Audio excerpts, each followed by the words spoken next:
So now it looks like you're potentially banned off Instagram. When is your Piers Morgan appearance? How is this rational thought?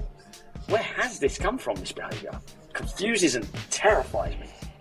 Like, there's no breaks. You haven't got time to go and get a 2-hour meditation looking out your fucking window.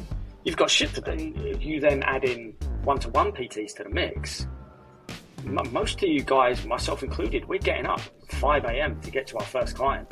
There's no morning routine there. And if you try and make out you have, you're bullshit. And what are your reasons for joining this industry? And I would give them the very, very harsh truths about this industry. I wouldn't sugarcoat anything. I'd give them the very harsh truth about it. And the amount of people that stood up, I want to be an influencer, I want to be... Just quickly before we get into the full show, for any of you who's watched this podcast before, you will know that I am super passionate about this podcast and getting on the most interesting guests to help you get better results with your fat loss, your business, your life, and your coaching skills. But at the moment, 85% of you who watch this channel aren't subscribed to the channel. The bigger the channel gets, the better the guests get, the more high production value the show gets, as well as the clips get. So if you're watching this, please, can you click subscribe, like, comment, improve interaction so YouTube know we are a channel to be reckoned with. And then we can take over, and then I'm coming for you, Joe Rogan. So now it looks like you're potentially banned off Instagram. When is your Piers Morgan appearance? I'm notorious, but Piers hasn't, the story hasn't got to him yet. So obviously we need to drum up a bit more noise, because I only reported it on my other Instagram yesterday. So we need to drum up a bit more noise, start the campaign, free Robb. It will travel to him. Of course it will travel to him. I think if you do the 6 degrees of removal, I'm sure I can get to Andrew Tate. He can shout about it. Piers will take notice of that. And then we're laughing. Then we're going global with my... I know your 6 degrees of removal, by the way. Might even be less than 6. You know me. It's less than 6. It's less than 6. You know me. I know someone called Dan Southam and James Chester, who recently spent 8 months in Thailand when they made friends with a guy who used to be that... Remember that famous Ken doll? Oh, yeah. The human Ken doll with all the plastic surgery? Is now a she. And I asked her to be on the show. She doesn't do these kind of things, which is fine. But she is friends with Andrew Tate. There you go. There we go. Let's see if we can travel this back up. So I tagged Piers Morgan, Andrew Tate, Dan Southam. One of them will filter it exactly up to yeah. But yeah, you're an exclusive club now, so right? I am. It's you, Andrew Tate, and Kanye. I mean, I can't say I've been erased. Peterson as well, kicked off of Twitter. Alex Jones completely erased from the internet. Yeah, what's worse? What's worse, being compared to Kanye or Alex Jones? Oh, I like both. That's the problem. I like both. I mean, what is the worst thing you could have responded to that? This is why you're banned, mate. You know, I quite like Alex Jones. And I still think Kanye's a very, very awkward genius in the future for what he's done. I agree. A intensely energetic, erratic, creative soul, you know? May or may not deeply hold some crazy fucking views. I don't know. It's tough to tell what's actually real or not at the moment. And... in general, I remember early on, watching American TV, and everyone felt like they're on Oprah. And now the world is getting a bit like that, right? 100%. You don't know what's real and what's people just looking for attention. 100%. Yeah. I think I'd rather... I don't know, man. I think I want to go down I'll stick with Kanye, because Jones got completely cancelled. Whereas obviously everyone can still follow Kanye and whatever other methods that they can. I've only been locked out of one account. I've not been completely erased yet. So we're not fully notorious yet. Yes, as long as this is the platform that stays, then I am very, very happy. Do you want to sort of for people that don't follow you on Instagram, and by the way, you all should. Maybe not that account anymore though. Maybe we won't promote that one at the end. Tell people what's happened. Well, first off, just based on that, if you do follow that account. Apologies to anyone who's listening to this that messaged me on there over the last few days, because I know there's notifications. I can't respond to you. I can't even read your message, so I'm not being rude. Instagram are being rude. So I posted a graph taken from Lad Bible which is still up on Lad Bible's page, which is really fucking weird. So this shows it wasn't the content matter. A screenshot from Lad Bible, who had read the statistics from Pornhub of the UK's, every area in the UK, their preference for porn. So what were the top? Is this legit? Is this legit? Mm. I thought it was just taking. I thought we were taking the mix. That was full on. I thought Birmingham BBW was just a mixtape. No, that's real. They released the Clear my search history now. That's why it was so crazy. Some of the areas you're going, what? Essex only types in hand job. Come on, Essex, we're better than that. But then all of Central London, Indian, and then the what's smoking? Smoking was the weird one, right? Ireland. Smoking was weird. What is that? What's smoking porn? Like some that really like fags. They're people trying to quit smoking and they're not sure, just watching a guy have a fag. Like, oh my god. Or is it making down their smoke? I don't know. Can you pass oxygen in and out? Maybe. It's very niche. Interesting. It's very niche to be the top result. And then the whole of Scotland's top result was solo man. So take what you want from that. I don't know. They haven't said who's watching. I've never been so disappointed to be Scottish and Brummie in the same sentence. So I'm pissing myself laughing at this graph. Funniest thing I've read in ages. And then it kind of hit me because I'm, trying to help guys stop wasting their time watching porn. It's a terrible behaviour. And then it hit me. I'm laughing at these guys. Like this is a bad thing as well. Like these are weak fellas that are typing in some odd stuff, And so I posted the screenshot, and all I said at the bottom was, "I've never laughed so hard at the downfall of weak men." That's it. Everything was fine. Friday, everything was fine. Saturday, everything was fine. Sunday, I got a little bit annoyed with one of the subject matters we're going to cover today. I put up a poll on what Instagram trend in the fitness industry should die first. Should it be staged day in the life videos, or should it be trips to the supermarket to show you how to buy protein and no one ever goes down the meat aisle? They all seem to go for these protein snacks. That made me laugh. No one ever goes down the fucking meat aisle. And I saw one of like the Lane Norton's coaches. So not Lane himself, but Lane Norton's coaches. Literally the day after, do exactly that, and it was like yogurt drinks and like nuts, and I was like, "What are you?" There's chicken in the supermarket. Steak, oh my god! So I put the poll up, and then I noticed I'm getting notifications in, people responding to it, people sending me messages. I only saw a couple, but I wasn't on my phone on the weekend, and I thought, right, Monday morning, let's check it. And I'm getting more notifications that there's DMs, so it obviously hit home a lot of this stuff. But I can't like access it. It keeps telling me my feed's not loading or anything like that. So I was like, okay, it's obviously just a signal issue, Wi-Fi. Throughout the day, couldn't get onto that specific account anywhere, but I could on my fat loss and my copywriting ones. I thought, this is a bit weird. Had a little Google, and one of the potential fixes, someone said, log in, log out, delete the app, did all that, nothing. One of the potential fixes, someone said, check your account status.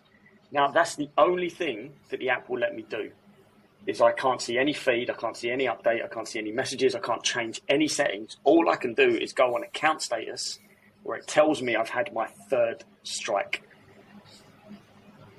And that's it.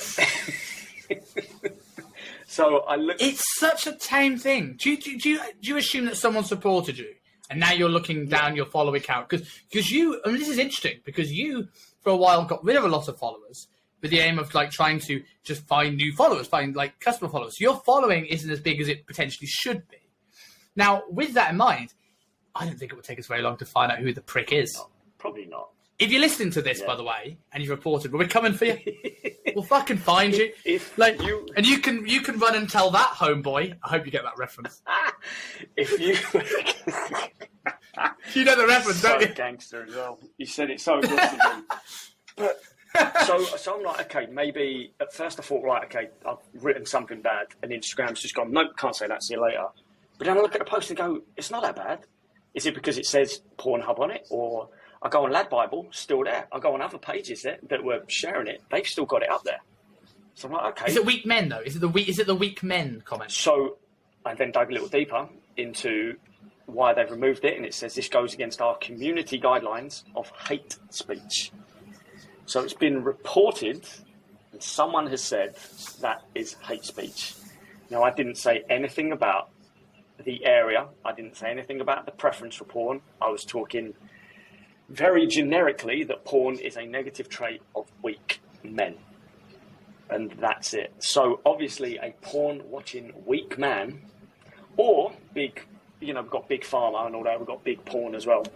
A big porn sniper, should we say, discovered what I was talking about and reported it. And reported his hate speech, man. Come on. But the thing that worries me more is Instagram's gone, yeah, we'll take it down then. You even going to look at it? What? So yeah, I'm on my 3 strikes while they investigate my account, whatever that means. I can't do nothing with it. So apologies if you are messaging me. Can't see it. Can't see anything. We assuming here that either this is a man who did not like the preference of porn that he clearly was watching and didn't want it publicised, or a person that really likes porn so much that he refuses anyone to take a shot at it. When I've called it out before, when I did a video, I want to say last year, I don't think it was this year, might have been this year, calling out, well, just saying, guys, stop watching porn, stop jerking off, and it was like a 3-minute long Instagram video. And I did have comments from people, DMs from people that didn't even follow me, completely defending it or saying there's nothing wrong with it. And it's like, man, that's the hill you're going to die on. You want to jump into my DMs, arguing the fact that actually it's okay and it's fine and there's nothing to worry about. And, mate, that's not right. So obviously that attitude obviously triggers some people because they don't see anything wrong with it, because they're deep in it. So yeah, we see. Do you think that's the case though, or do you think that's an echo chamber? Because I think now that, not so much now, I felt it sort of died off, but clearly not.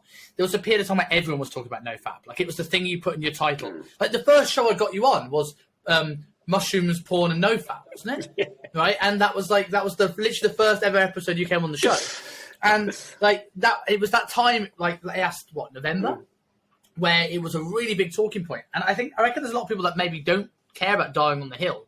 They just want to be part of a community of either pro porn or against porn.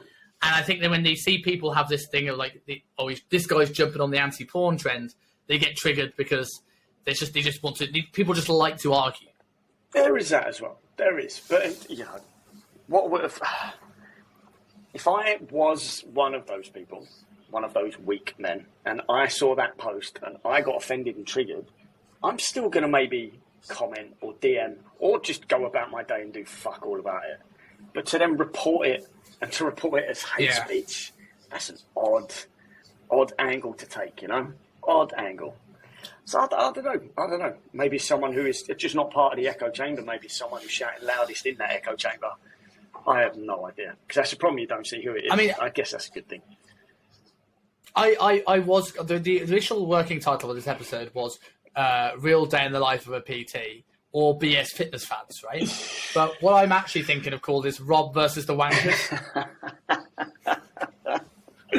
I'm so gutted I never got to see the results of the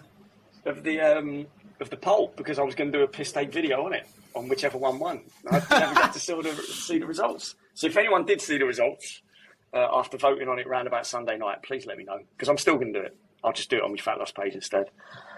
Yeah, sucks, man. Well, mate, I will tag Piers Morgan. I will tag him in the show notes of this. I'll ask him to collaborate on the show, shall I?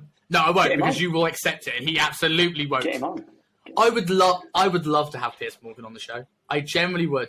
And it would either go, depending on the mood I'm in, I'd either be really interested, because I think when he's interviewed, I think he's really interesting, and I think he shares a lot of interesting views.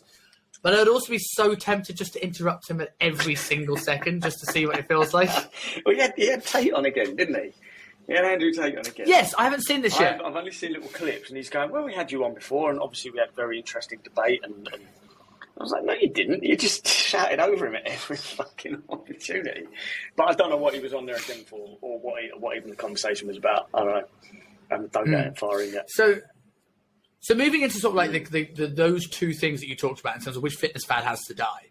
Obviously, the first one you spoke about was like the day in the life of the PT, right? What was it that annoyed you about day in the life of the PT videos? Well, first off, we know social media is one giant house of smoke and mirrors. We're never really going to reveal what we do in a day, especially if you're the type of guy that watches porn. We're never going to do that. If there was a way to tap into 24-hour CCTV, watching what you do in a day, you would all live your life very, very differently. And so would I. So in terms of what you are doing in a day in the life of the PT, no, you're doing what you think is going to either entertain or educate your audience, even though no one gives a shit. I can't think of any client I've ever had ask me, so what do you do in a day? What's your day like? We ask how things are going. We talk about our lives. But no one asks me, what do you do in a day? I really want to know what you, as my personal trainer, do all day. No one cares. How many times do you go to the toilet per day, Rob? Do you know, like, do you have coffee or tea? You know, it depends if I've been on one of these bad diets or not. No one actually cares, right? And smoking porn or BBW? What is your preference? I was standing in the mirror and I watched Solo Man, and that's it. Cover my balls in coconut. Put on a Scottish accent, put a Scottish accent, a kilt, and off you go. Cover my balls in coconut oil, and we're good. We're good to go for the day, right? Get my prostate massage in because it's good for you. Simple. Who the fuck's gonna watch that? But it's this. So no one cares, right? So you've seen another PT, influencer, whoever the fuck, do this and go, I've got to do that too. And then another one sees it and another one and another one. I don't know if you've noticed at the moment, every other video at the moment seems to be deadlift tutorial. I don't know why. Everyone's doing a deadlift tutorial with hardly any fucking weight on the bar. Show me how to deadlift when there's fucking weight on the bar, yeah? Then I'll be interested. Anyway, separate rant. The bit that really gets me is we can't all afford videographers. And even then, you wouldn't want your videographer to video you all fucking day long. That'd be weird. So what are they doing? They're setting their camera up and then going and essentially faking what they are doing. Because if I'm sitting down to do my admin, I'm sitting down to do my admin. If I'm filming myself doing my admin, then I've gone, oh shit, I need to film myself. Set the phone up, get the angle right. Does the light look okay? Look like I'm doing my admin. Whether I'm genuinely typing something or not, stop the video, double check the video to make sure it looks all right. Edit that into the longer day in the life video. That's not doing admin, is it? And it's not just what are they actually doing related to their work or their own workout or how they make food or how they relax. All these things you could do, you could give away as tips without filming a day in the life video.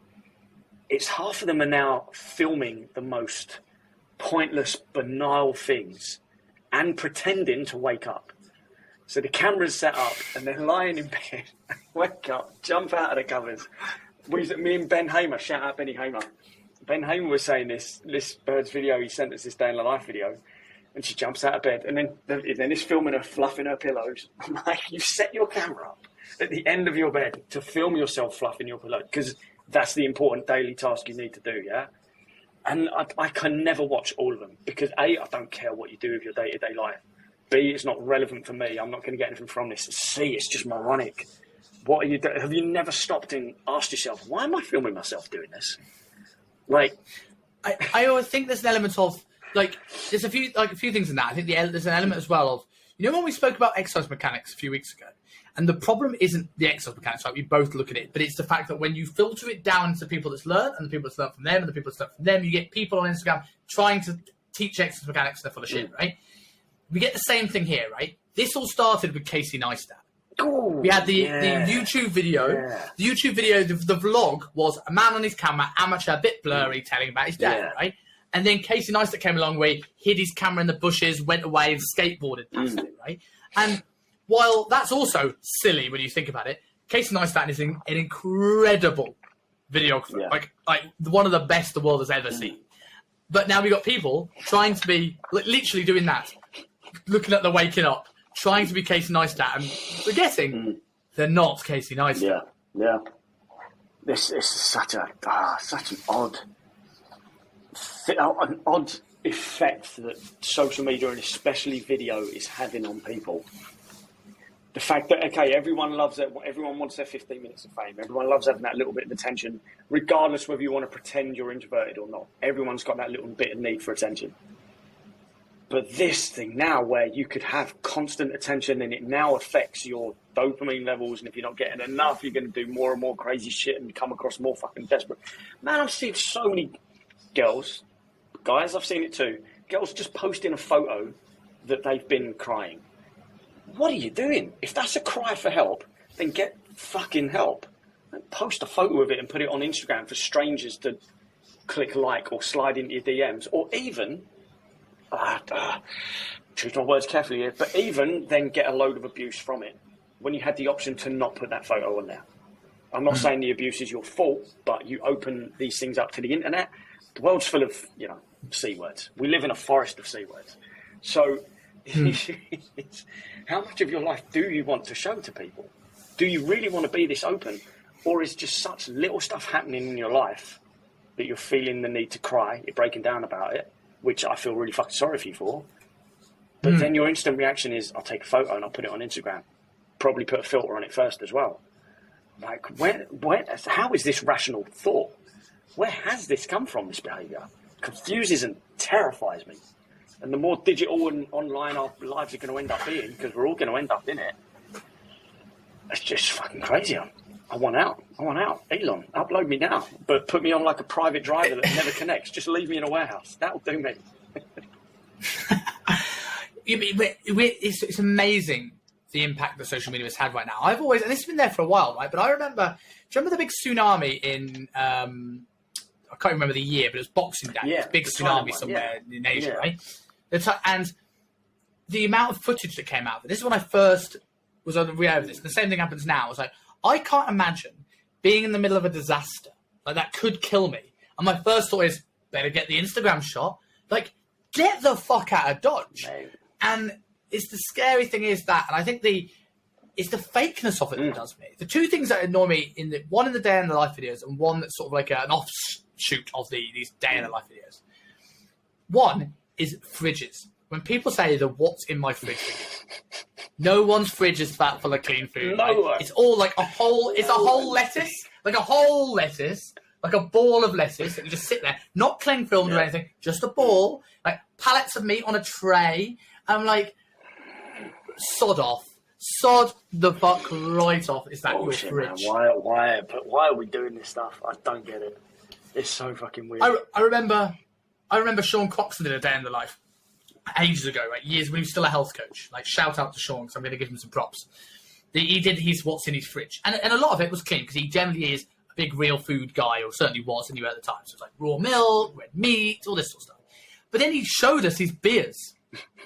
He showed us he's having a few boys around for beers. I'm like, yes, I've got beers from like 6 months ago in my fridge, right? I've got a tray of chocolate. I've got all this stuff, and I've got some good food too. But like no one's this perfect, and it's so highlighted. And the other one that really bugs me. Did you remember a couple of months ago there was this fad where everyone was taking these videos of them looking like they were talking at their laptop? And I think James Smith started doing it. Still going on. Yeah, Smith was doing these ones where he's got his laptop in front of him and then a phone filming him here and then another phone filming him from back there. And that did my fucking nut. And I know we was talking about this before coming on, that obviously there seems to be a massive reach on social media with the posts where it looks like, well, you are being interviewed.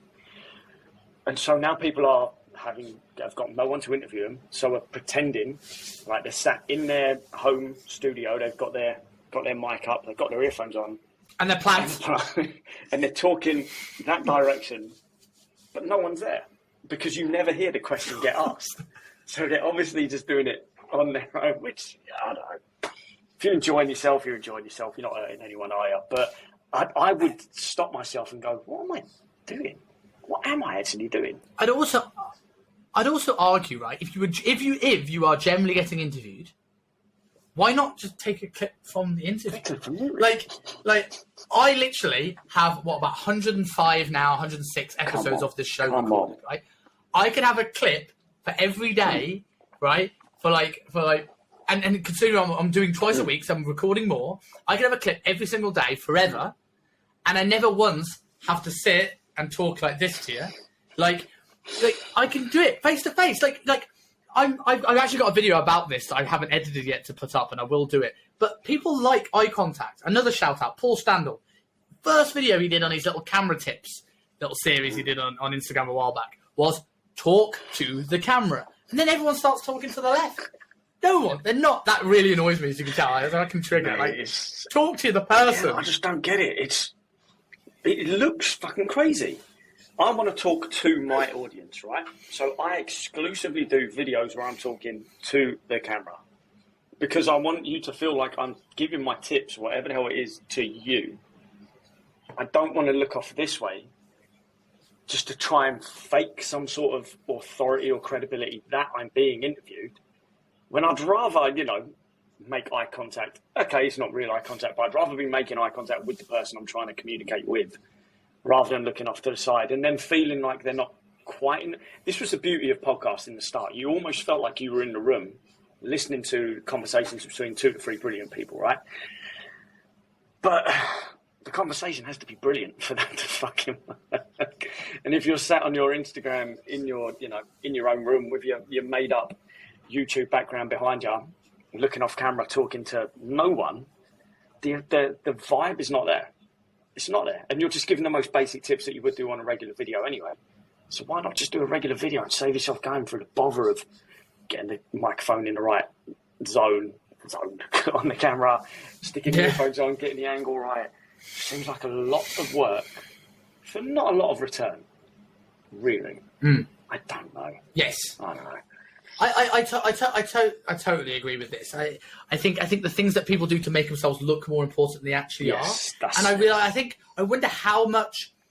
wonder sometimes how much people really care. Because sometimes I'm caught up by it. Sometimes I'll see someone and they'll put a really good high production value in there and I go, man, these things are good. And off air, we were talking about it earlier about when Paul Mort was having these live in-person interviews, the reach goes up because it has a level of grandeur. In the same way that, so I get it. Sometimes it works, but I think there's an element of people feeling that the person that they're thinking they're getting their information from is relatable. Yeah.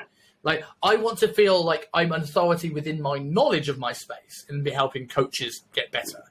But also I don't want to seem like I'm a completely different stratosphere to these people. I'm there, it can be relatable.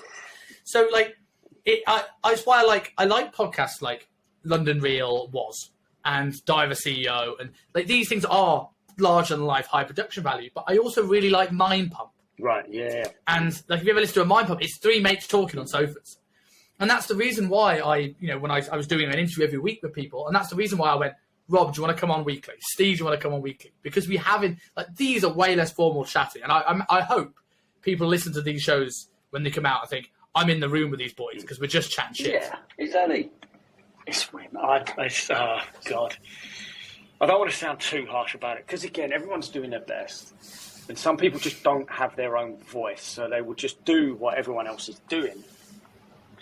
But it's not that related. It's certainly not as relatable as people think because you're a PT. You've got higher access to the gym. You've got more time in the day. Most of you people I see doing these day in life vids don't have kids. Don't have 9 to 5, haven't got these normal stresses that everyone else has. So when you do a day in the life video and you make your life look so fucking easy, you're alienating the people who need our help, right?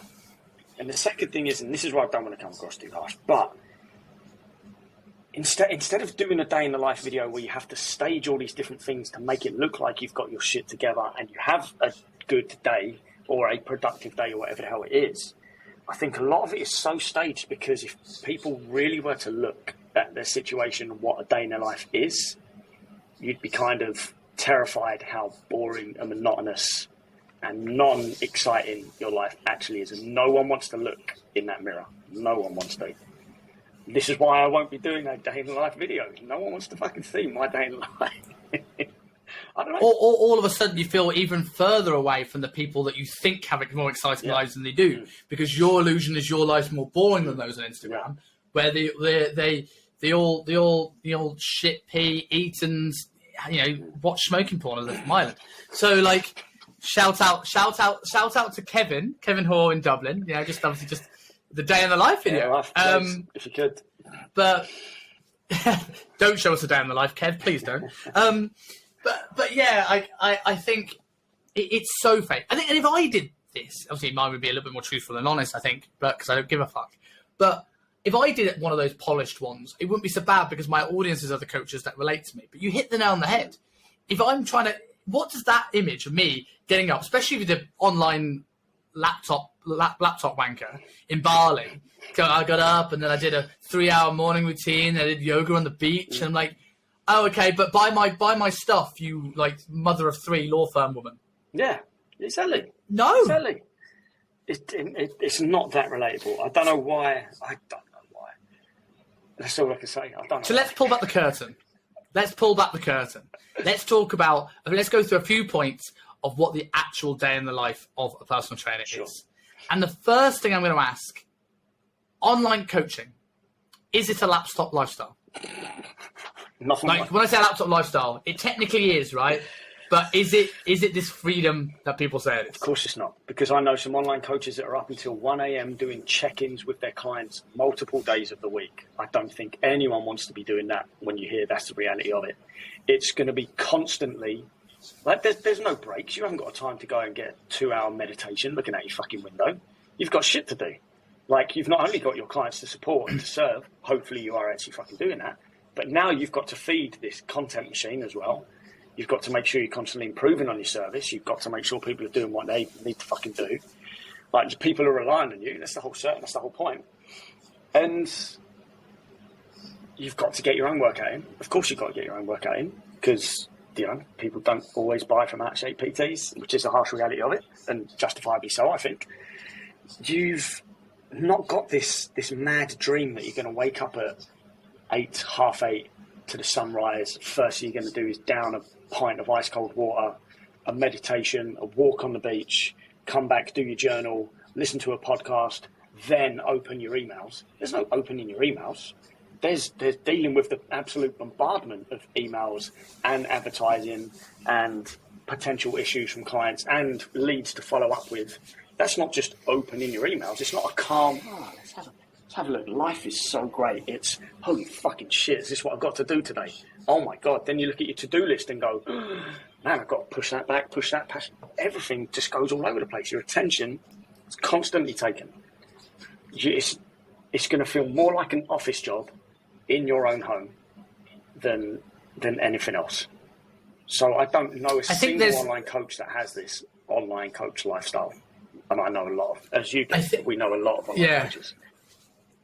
And I think there's that side of it. Like, when you're successful, that's the way your life is. And I think the only time when you truly maybe, and this is a big maybe, get a little bit of that lifestyle, that freedom, that Tim Ferriss lifestyle, is once you've got to the stage where you've been successful enough for long enough and make enough that you can now hire coaches. Yes. You can now hire other things. So your job becomes the content machine. Your job becomes working on the business, because that is stuff that maybe, while urgent, is done a little bit more on your schedule, whereas check-ins aren't. Like, when you said, I know online coaches that do check-ins at 1 a.m. I'm like, have you got a camera? Are you seeing my day in the life? It's like you're speaking to me as well. You're not speaking to the side. I was like, Jesus, he's talking to my soul. None of it's real. Like, they'll film themselves journaling. Rather than paying attention to their journal, which is one of the most important things you can do, they're filming themselves journaling. So they're paying lip service to it. They're then filming themselves meditating. So you're faking a meditation to film yourself, because chances are you're going to be listening to a guided one, which you can't do because you're using a phone to film yourself. And then when your day is so fucking chaotic anyway, check-ins, content, whatever the hell you've got to do, that meditation's not going to be great every single day. Sometimes it's going to be pointless even sitting down to try it, because you'll sit down and your brain's all over the goddamn shop. So that's the reality of it. Like, not every single day are you sitting there doing a half-hour guided mindful meditation. Sometimes you bail after 7 minutes because you can't stop your brain from going all over the shop. Are you going to film that? I think people. Of course not. I think people are going to jump to that conclusion as well. That, like, we spoke about this before, right? That personal training companies often run by young men who have bought gyms, not always great managers, don't always know how to look after their staff. And I think there is an element here where people go to go online because there isn't very many really good options of employment. And I think there's a lot of people that jump online because they feel that's their only option to make money and be satisfied. And to, rather than if you worked in law, you'd have plenty of options of how to make a lot of money. And people jump into this online world thinking it's going to be sitting on the beach, having a mojito, training at lunchtime and doing their check-ins by the beach. And as you said, if you're successful, there is that time where there is all these things to do, and it's not like that at all. And the only other time where you might technically have spare time is early on when you're not that successful, but now you've got used to being told what to do, being reliant on your clients to dictate your schedule, and now your schedule is dictated for yourself. So you may technically have the time to do this morning routine and meditate, but because you haven't got structure to your day, you get up, you procrastinate for the first half of the day, don't do much because you have no clarity, you have no someone telling you direction. You have to find that direction yourself. You have to create that structure. So you might even have all the hours to do all of those things, but you're still too busy thinking, sitting there in front of your laptop going, what do we do next? What do we do next? What do we do? How do we push the business forward? Is this post good? Is this post good? Why am I getting no leads? Yeah. And that uncertainty, like, I've had times when I've done it, online coaching for a bit and like solely, and like sometimes it's great, but when it's great, it's busy. And when it's not great, I don't feel any more free. I feel worse. I've got free time, but I'm not free because I'm on all the time. There almost is no time for off unless you have a team. And if you don't have a team, there's no off switch. There can't be an off switch because you're reliant on everything. We're reliant on yourself to do everything. So there's no off switch at all. And if you then add in one-to-one PTs to the mix, most of you guys, myself included, we're getting up 5 a.m. to get to our first client. There's no morning routine there. And if you try and make out you have, you're bullshitting. You're absolutely bullshitting. Because I see how tired everyone is when they come into every single gym. You can tell on the trainer who's a PT because they've all got built for athletes, rucksacks. But the idea that... 6-pack bags and pints of coffee. And that's the other thing. Everyone in this day in the life video stands in their kitchen in front of their fridge with their first cup of coffee. The camera's there, but they're pensively looking out the window. Like their life's so fucking amazing that they're having a cup of coffee. Everyone has a fucking cup of coffee in the morning. But most of us, including the people filming their day in the life videos, are stood in the queue in Starbucks, tired, scrolling through TikTok while they're waiting for their chance to order. You're not going to film that though, are you? I get my first meditation in of the day on the train. Because if I did that at home before I have to go for my first client, I'm going to be late. I haven't got the time. I'm not going to relax enough. But I've got a 45-minute train journey where I can shut down, stick my earphones in and do it. Sometimes it works, sometimes it doesn't. It's not great footage, is it? It's not great. It's good for footage of me sat on a busy train with loads of snoring builders around me when I could be sat on a futon with a tie-dye blanket over it. And my plant's made its way into the fucking video, even though it's normally in the corner of the room. For fuck's sake, man, this stuff pisses me off. So much. The pensive look is right as well. Like everyone assumed, like if you looked at PT's Instagram, not knowing the life, you'd assume everyone was a morning person. And what you don't actually see is that person one is PTs have the worst sleep routines ever. Despite talking to their clients about it, right? And it's because they do a 5, 6 a.m. in the morning. They'll have gaps. And they'll finish 7, 8 p.m. at night. So they get home at 8:30 and they want to chill. They want to switch off from work, otherwise they won't sleep. So they're going to bed at midnight, getting up again at 4:45 and repeating this cycle, And like, I think as we get into like one-to-one day in the lives, one thing I often see a lot of people transitioning from other jobs into PT. And some of them are good intentions. They love the lifestyle. They've had a transformation that's changed their life. But a lot of people kind of like this idea of having control of their diary and be able to do some session in the morning and then get out and do something. I have met maybe one PT in my life. Bear in mind, I've mentored hundreds and worked with thousands that has this. I've gotten close. But as soon as you get close, right, you have your 7, 8, 9, 10, and you're like, yes, I'm out. Brilliant. This is what I've been waiting for. It's what I've been working for the last 8 years for. And what you'll get is you get a client, that one of your 9 a.m. will go, sorry, I can't do 9s anymore. My boss just changed my diary. I have to do 6. Yeah. 6 p.m. and you're like, oh, no, but yes, I need the money. I need to pay rent. Exactly. Rent's due. Got to do what you got to do because it's just the nature of the beast, unfortunately. Life changes. So we only want to show the good bits, right? Again, it's all smoke and mirrors. So a day in the life. Yes, it's only one day. And chances are maybe your Sunday looks a little bit like that. Maybe. But I highly doubt it as well because we are so full on all the time. But if I were to choose what day in the life, if you were to say to me, right, I'm going to do a day in the life video, Rob, I get to choose what day it is, then let's see what makes it into the cut or not. Let's see how, to be honest, I think it would be more relatable to people. Because if you are a PT that is in decent shape and can eat well and still get your work done but is also tired and dealing with the regular stresses of life, that's a person I would trust. Because that person's against the fucking wall with their own business, clients relying on them, and they can still look after themselves. That's the person I want to hear from. We want to show that. We want to show that our life's easy and it's something you can attain, even though our clients themselves aren't PTs. They're mums, they're dads, they're working long hours. Some are doing double jobs. Some are doing night shifts. It makes no fucking sense. And we're all trying to be bodybuilders and trying to make it out that our lives are like bodybuilders. And in reality, our lives are probably more like our clients than we think, but we don't want to admit that. Yeah. We don't want to admit that we come home sometimes when we're tired and we have a cookie pie from Subway. We don't want to admit that. And here's me being open and honest, right? We don't want to admit that because it doesn't show the image. And I'm like, well, can you give a client advice on stress eating if you've never done it? And I've seen it. Client trainers are bodybuilders. And I'm not want to call people out because I've got some great ones that I work with, really good ones I work with. But I've known it over years that they struggle early on to be relatable, to not give meal plans to people because they are a different breed. And we've got people that are closer to their clients that could be relatable, alienating themselves for this choice of looking like they're trying to impress other trainers. Yes, that's exactly what it is. It's not. None of this content is relatable to clients. It is to impress. It's just to get a ton of fucking likes, a ton of miniature plastic dopamine hits, and to impress other trainers. Because no one wants to come across as the trainer that's struggling or not doing it right or hasn't got any clients. We want other trainers to think. Well, we want to appear as an authority to other trainers. Like you said about the Subway pie, I could do my day in the life video and show myself. I could do it on a Sunday where I'm not coming into London, but pretend it's Tuesday. I could get up, do my meditation, make my breakfast, pull my 2 to 3 perfectly prepped meals out of the fridge, maybe flash up an affiliate code for a meal prep brand or something like that. But instead, what I'm going to show you is, because I'm so fucking rushed, that I'm fasting till about 12 by default, not by choice.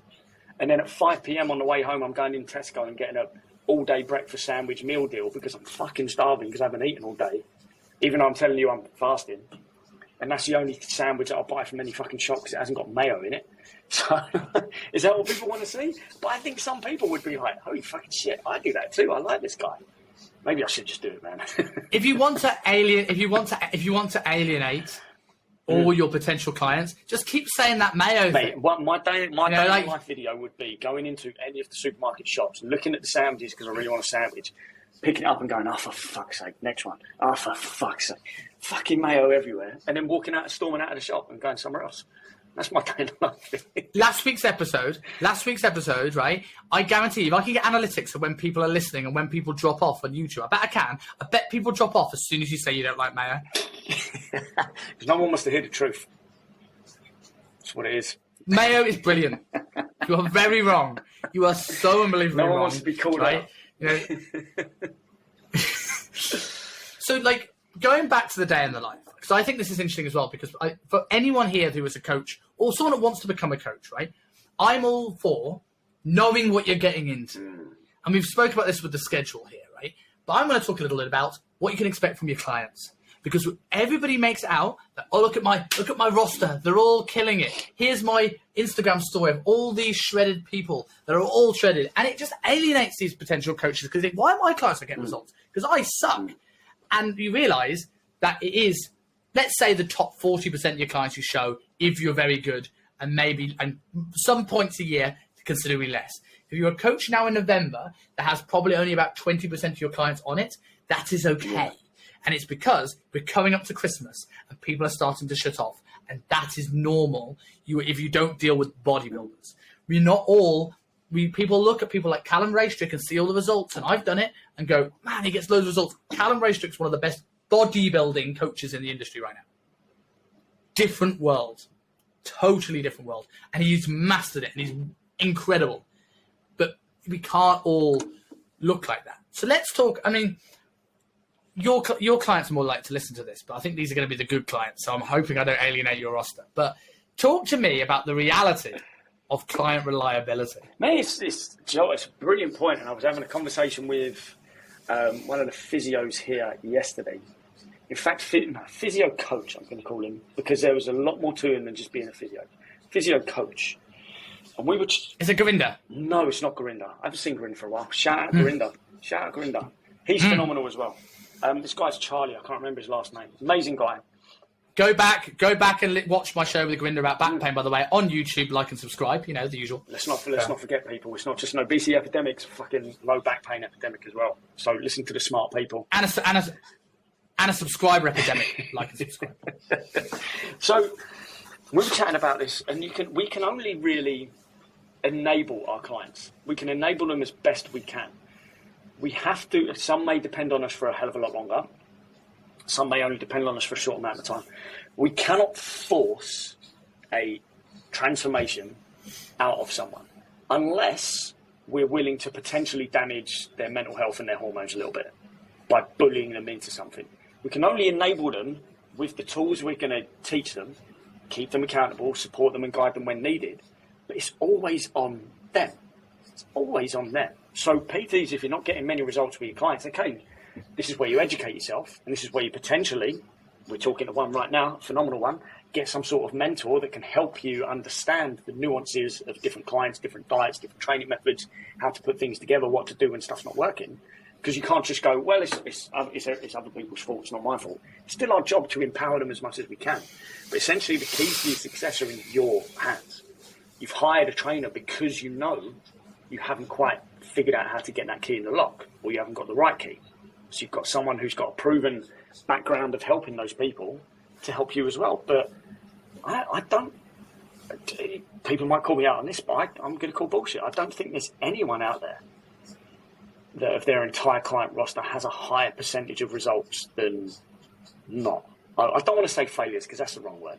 Because obviously a result is subjective as well, you know, depending what the niche they're going for, whatever the hell.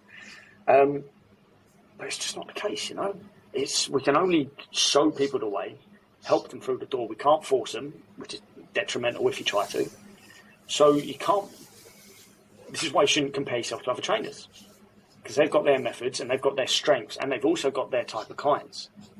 They may be very, very good at attracting the type of client who's going to listen to them and implement it. Not everyone's going to do that. And if you've never had experience dealing with like A-type personalities, and you jump on Instagram saying you're working with busy professionals, which is a terrible fucking niche. It's not even a niche. Everyone's busy, and everyone has a job as professional. So not homeless. Yeah, not homeless, basically. Yeah, pretty much. I only work with lazy unprofessionals. That's all. That's why I get banned off of Instagram. So it's...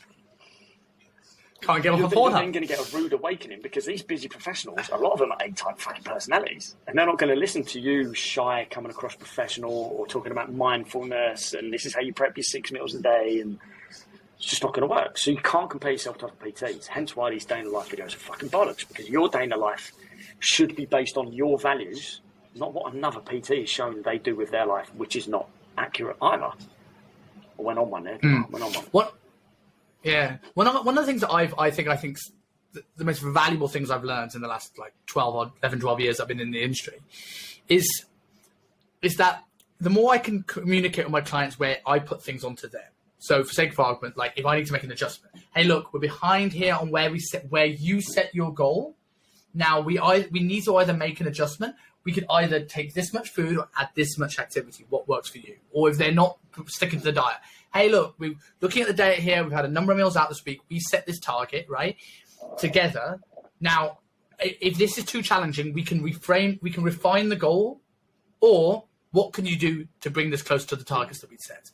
And the more I do that, the better results I get, because if someone does say, actually, I realize I don't want as much as I thought, I'd rather just train, we're not fighting a battle. But it also just allows people don't want to admit their feelings themselves rather than they can lie to you. So I find it makes it much easier. And I think that's the thing where if expectations aren't set early on, trainers get into this real situation where they're battling with themselves, thinking they're not good because their clients aren't sticking to stuff. And it's a fine balance, because on one end of the spectrum, it's your job to motivate them, talk to them, inspire them. Like if your clients and none of them are getting results, it's probably something you're doing or not doing. But on the flip side of that, like I think this is the only hobby in the world where you've got to convince somebody to do what they said they wanted. You never get a piano teacher or a rugby coach saying, hey, why aren't you coming to play rugby? Or, hey, you know that piano you want to learn? Why aren't you playing it? But in this field, we have to convince people to do what they said they wanted to do. Yeah. Which is, I just think it's such a weird... Yeah, there's probably nothing else like that. Probably not. I mean, obviously, you know, it all changes now. There's such an overabundance of life coaches that soon there'll be no other industry and we're all just coaching each other on our lives. But it's so true, man. So many people get into this industry. We've ranted on this so much, but so many people get in this industry for the wrong reasons because of this false impression that other PTs are putting across out there of what they do. Like, you would think, what's a successful PT? Well, surely a successful PT is someone that can bring clients in, help them, get them some sort of result, and then do that for multiple people over and over and over again. That's about it. A successful PT is not necessarily the one making the most money, because you can do that in so many different ways. A successful PT is not the one that has his own branded fucking clothing with his own name on it, which no one's going to fucking wear except you. It's not the one who's always on holiday all fucking time, because that's, you know, that's escaping from life a little bit. If things were that good, why don't you move? I don't know. So we're just then feeding this stereotype, which attracts more people. Like, I taught the fucking PT course for 2.5 years. And on day one, I would ask, stand up, introduce yourself. We'll talk about you, we'll talk about what you want to learn from this course, how you want to help people, and what are your reasons for joining this industry. And I would give them the very, very harsh truths about this industry. I wouldn't sugarcoat anything. I'd give them the very harsh truth about it. And the amount of people that stood up, I want to be an influencer, I want to be a life coach, I want to get...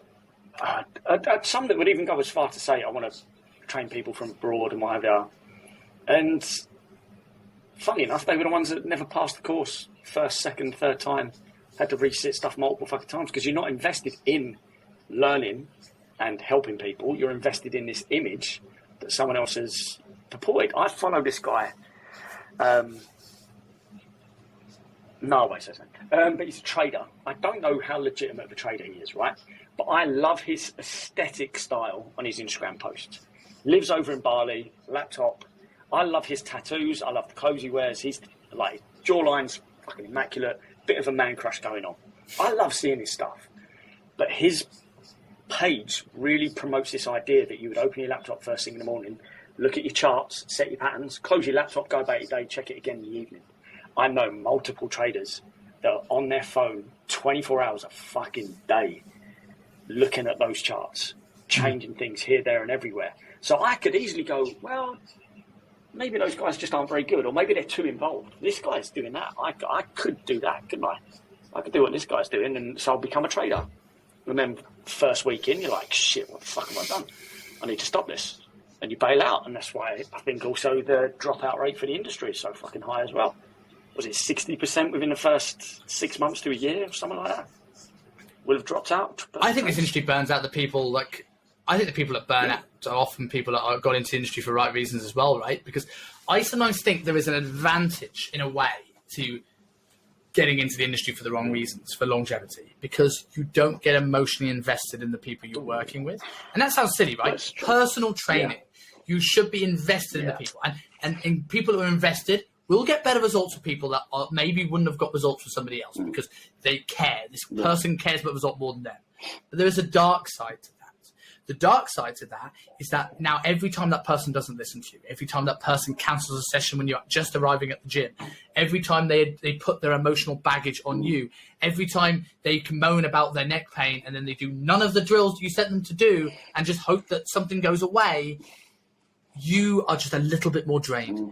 And imagine living like that for multiple years. It will grind you down unless you are ready for it and are tough enough for it.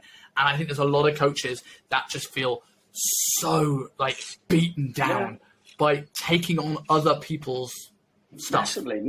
Emotional food not connection, everyone has stress that ability to shut the door on that client as soon as that session is over. Okay, you've got to follow up with them, all that stuff. Like, it's not just 1 hour in the day and that's it. You've got to do what you said you would do as a coach or mentor or whatever. But if that client's come in and had a rough fucking day and are moaning at you, or they're just that type of client that you don't really get on with and you hate the fact that you've got to train them, If you can't shut everything off after that hour, that feeds into you, stresses up for the rest of the fucking day. Sleep's going to be shit. Other client sessions are going to suffer. Everything's going to suffer based on that.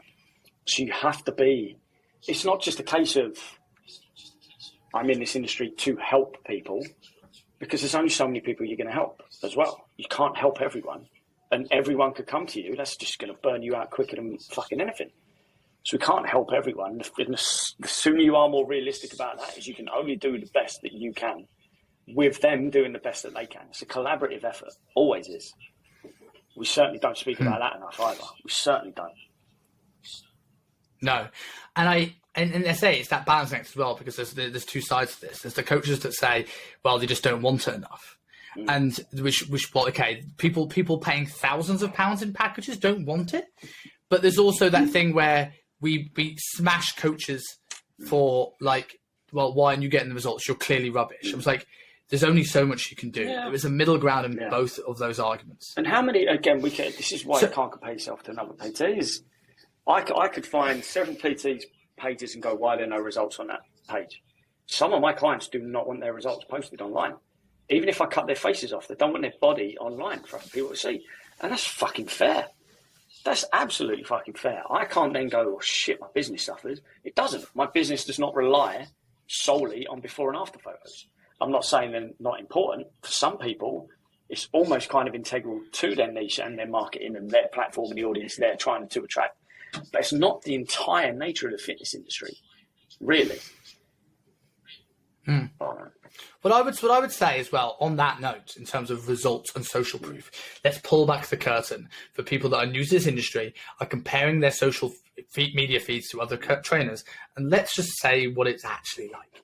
So we have the people where you go on the Instagram page, right, and you will see loads of results, right, tend to fall into 3 categories, right? And before I tell you these 3 categories, what you've got to remember is that 90% of the trainers watching this, probably you listening to this right now, are one-man bands. You are a sole, you might be a limited company, but you're a sole trainer. You don't have staff, you don't have employees, right? You're just one person with a moderate level of authority and experience. Now, we have the first category. We have, and I'm going to call out the names, so this is very complimentary, and I've called them out already, the people like the Callum Raystricks of the world, right? The bodybuilding coaches, or Andy Morgan, right? With a niche of getting the right people in front of them that are already willing to work hard, that are pre-qualified, and because of their experience and authority, they get those kind of clients. And they've been in the industry for a very long time, and they've accumulated those results, and they'll put more and more up. You know, that's category 1. Category 2 are your big companies. So these are your ultimate performances of the world. So you can look, if you're comparing your social media presence to an ultimate performance, you get insane results. And you know, I think we can both agree with that. You know, we've both worked for them. We both produced some of them, you know, and as some amazing coaches that work past, present and future there will. But what you got to remember is that they aren't all Nick's results. Some of them are Nick's results, right? But like they have what, 20 plus gyms around the world now, all with ranging between 10 to 30 trainers and a global leaderboard of these thousands of trainers producing these results. So their social media feed is going to be full of. And then you get the third category that people don't ever talk about, and that is the you get the machine gun approaches. You get the low ticket. You get your Joe Wickses. You get your Joe Wicks is the obvious example, right? But how many people, the Lazar Ongeloff, the people that put these low ticket offers out there, and everyone goes through them. And I'm not calling these people out as bad. They're not personal approaches. They're not personalized plans, but they have a big following. So 1,000 people will go through the program, good or bad program. It's not my place to comment. And 100 results will come through a month. And that's the market. Yeah. And what you realize, if you've got 2,000 followers, you can only afford to do high ticket. You're only getting 100 or so clients a year. It's not going to look the same. And what I'm doing here is not to say that you should go down one of these approaches. And if you want to build a UP empire or a massive following, have a low ticket, all power to you. But what you see and what you're comparing yourself to, it's not a level playing field. You may get there, but it's not. It peek behind the curtain. There's more to this. Exactly. And that's the beautiful thing with this industry.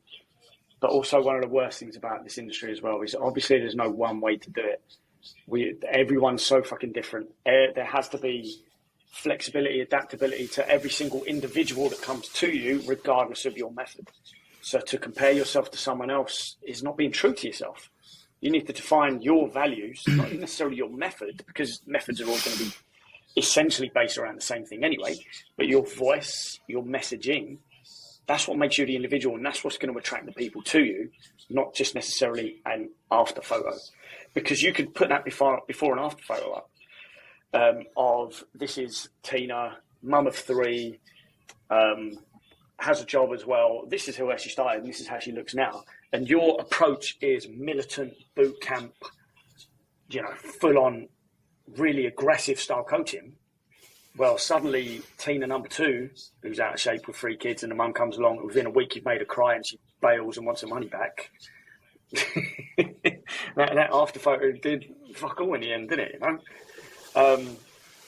But at the same time, it's a beautiful industry, people. If you genuinely want to get into it for the right reasons, get into it for the right reasons, because the more people in it for the right reasons, the better the industry becomes. That's what Agreed. And the people want to bet themselves and learn more and not become part of that statistic of people that low-calorie people to the abyss, right? Forget the anatomy, forget the nutrition. You learn so much about people. It's incredible. It's incredible. And even going back onto nutrition, I was having a conversation with my friend today, he was watching a podcast talking about gut health and the the gut-brain connection. And it was like so much, it was the Andrew Huberman and Lane Norton podcast, and he was saying like, there's so little known at this moment in time about the gut. And I'm like, we've spoken on episodes about space and aliens and how much research goes into that and the bottom of the ocean. And we don't even know what's under our skin. And we have got cadavers and we can look at this stuff and we still don't know. How unbelievably interesting is that?